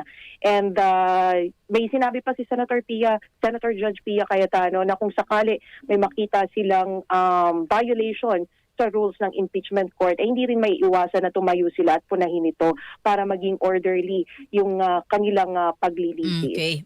So, more on, the authentication pa rin ng video yung pinapakita dito sa nagpapatuloy pa rin na third day na impeachment trial laban kay Vice President Sara Duterte. Mamaya magbabalik tayo para sa ilan pang mga updates. Salamat, Conde, ha? Thank you. Kasama mo sa Senado, Radyoman Sais, Conde Batak, Tatak RMN-DZXL 558. DZXL Report! Si Radyoman Conde Batak na nakatutok po dyan sa Senado kaugnay pa rin sa ikatlong araw ho na impeachment trial ni Vice President Sara Duterte. Samantala, puntahan po natin yung ilan pa rin po sa ating mga balita. DZXL Report! Kaugnay pa rin po sa ating pagtutok bukod ho dyan sa impeachment trial ni Inday, meron pong super typhoon Inday na nasa Philippine Area of Responsibility na po. Pero bago yan mga kasama, puntahan po natin DZXL Flash! Radyoman 5 mula sa Palasyo ng Malacanang, Radyoman 5 Chanel Salazar. Itinalaga ni Pangulong Ferdinand Marcos Jr. si Attorney Benhur Abalos bilang bagong Cabinet Secretary ng Administrasyong Marcos at nakatakdang manumpa ngayong hapon. Ayon kay Palace Press Officer Undersecretary Claire Castro, inatasan si Abalos na maging pangunahing tagapayo ng Pangulo sa mga isyong may kinalaman sa politika sa loob at labas ng bansa. Siya rin na magsisilbing tulay ng Pangulo sa mga ahensya ng pamahalaan, lokal na pamahalaan, mga organisasyon at iba pang sektor sa mga usaping pampolitika. Bukod dito, pamumunuan din ni Abalos ang Strategic Action and Response Office at pangasiwaan ng mga tanggapan sa ilalim nito. Ang kanya pong magiging responsibilidad, ilan lamang po ito sa aking babanggitin. Number 1, assist the President by providing timely, relevant, and strategic advice on emerging national, local, and international issues affecting the political landscape. Number 3, as may be directed by the President, serve as a conduit of the President to national government agencies, local government units, political organizations, groups or parties, civil society organizations, and sectoral groups on matters of political concern. And also serve as head of strategic action and response office, and for this purpose exercise supervision and control over its constituent offices. So ilan lamang po yan sa magiging trabaho po ni Secretary Benjamin Abalos. Binuwag ang posisyong ito sa ilalim ng Executive Order No. 1 na nilagdaan ni Pangulong Marcos noong 2022 bilang bahagi ng reorganisasyon ng Office of the President. Sa muling pagbabalik na naturang posisyon si Abalos, ang kauna-unahang itinalagang Cabinet Secretary sa Administrasyong Marcos. Matatandang nagsilbi si Abalos bilang DILG Secretary bago siya nagbitiw sa pwesto upang tumakbo sa pagkasenador noong 2025. Kasama mo sa Palasyo ng Malacanang, Radyoman 5, Chanel Salazar, Tatak RMN-DZXL 558. Sean, humarap na ba siya sa inyo? Si Secretary, tama, tatawagin nating Secretary Abalos. Yes, kasama Lourdes Secretary yung kanyang level. Pero ngayon hindi pa siya nagpapakita dito sa Malacanang. Pero ngayon yung nakatakda niyang oath-taking kay Pangulong Marcos. Ngayong hapon yan, kasamang Lourdes. O baka naman sumabay na siya sa presko ng preskon, ha? Oo, di ba? Yung isa kasi mahilig sa preskon. Dati kasi hilig niya rin sa preskon siya. Dalawa na sila. Oo, baka magunahan sila sa preskon.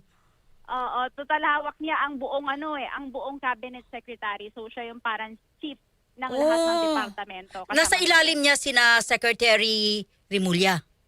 Yes, kasama Lourdes. Sa mga ngasiwa, sa mga gabinete. Okay, Sean, maraming salamat. Nakaantabay kami dyan sa Malacanang. Maraming salamat. Balik sa inyo dyan sa studio. DZXL Flash! Samantala, pagtutok sa kalidad ng trabaho at maayos na pasahod, tututukan ng DOLE at ito'y matapos tumaas ang employment rate sa bansa. Radyoman Diaz at Jairus, Peña, Florida. Radyo Manalord, sa pagbibigay ng dekalidad na trabaho na may disenteng sahod, mataas na productivity at mas magandang oportunidad para sa mga manggagawa. Yan daw ang pagtutuunan din ngayon ng pansin ng Department of Labor and Employment matapos nga maitala sa 49.63 million ang bilang ng mga Pilipino na may trabaho nitong May. Batay sa Labor Force Survey ng Philippine Statistics Authority. Ibig sabihin ay nasa 740,000 ang nadagdag sa mga Pilipinong may trabaho kumpara noong buwan ng Abril. Sabi ni Labor Secretary Francis Tolentino, patuloy nilang pinalalakas sa mga programa ng kagawaran para makalikha pa ng mga dagdag trabaho gaya ng job matching, skills training at job fairs sa iba't ibang bahagi ng bansa. Bukod sa tumaas na employment rate, bumaba naman sa mayigit 12% ang underemployment rate mula sa mayigit 15% na nangangahulugan na mas kaunti ang mga empleyadong naghahanap pa ng dagdag na oras o karagdagan trabaho. Sa kabila niyan, naitala sa 4.8% ang unemployment rate o katumbas ng 2.5 million na Pilipino na walang trabaho. Paglilinaw naman ng Labor Department, nananatiling generally stable ang labor market sa kabila yan ng mga hamon sa ekonomiya. Kasama mo sa Dole, Radyo Manjishairos, Peña, Florida, Tatak RMN-DZXL 558. Malacanang, antabayanan ho ang detalye ng balita dahil hindi lahat ng desisyon ng Senate majority ay suportado raw ng Pangulo. Pero bago yan, ang Civil Aviation Authority of the Philippines o CAAP tiniyak na nakahanda ang kanilang mga paliparan sa banta ng Super Typhoon Inday. Radyo Mandos, Joyce Adra. Tutok Bagyo. Tiniyak ng Civil Aviation Authority of the Philippines na nakahanda na ang mga paliparan na maaaring maapektuhan ng Super Typhoon Inday. Ayon sa CAAP, inabisuhan na nila ang CAAP-operated airports na i-secure ang communication equipment, navigational facilities, control towers at iba pang mga critical na airport infrastructure na posibleng tamaan ng malakas na hangin at malakas na ulan. Tiniyak naman ng CAAP na sa ngayon ay nananatili sa normal ang operasyon ng mga paliparan na patuloy din nila silang nakatutok sa development ng lagay ng panahon. Kasama mo sa DZXL Manila, Radyo Manjoy Estudiantes, Adra, Tatak RMN. Tutok Bagyo. Ang Malacanang nilinaw na hindi lahat ng desisyon ng Senate majority ay suportado ng Pangulo. Radyo Man 5, Chanel Salazar. Nilinaw ng Malacanang na hindi otomatikong susuportahan ni Pangulong Ferdinand Marcos Jr. ang lahat na desisyon ng mayorya sa Senado. Kasunod ng pahayag ni Senator Pia Cayetano na tila very supportive umano ang palasyo sa majority. Ayon kay Palace Press Officer Undersecretary Claire Castro, kung kailangan ng special session para sa impeachment trial ay maaari naman itong hilingin ng senadora. Binigyan din ni Castro na igagalang ng Pangulo ang separation of powers at susuportahan lamang ang mga hakbang ng Senado kung naaayon ng mga ito sa batas, tamang proseso at umiiral na jurisprudence. Gayunpaman, sinabi niyang hindi sasang-ayunan ng Pangulo ang anumang desisyon ng mayorya kung ito ay labag sa batas tulad ng insidente ng pamamaril sa Senado at umano'y pagpapatakas kay Senator Ronald Bato de la Rosa. Susuportahan po ang ginagawa ng Senado as long as those activities are within the bounds of law. So di naman po niya susuportahan ang desisyon ng majority kung ito ay mayroong pag-uutos para sa isang lock and load order, ang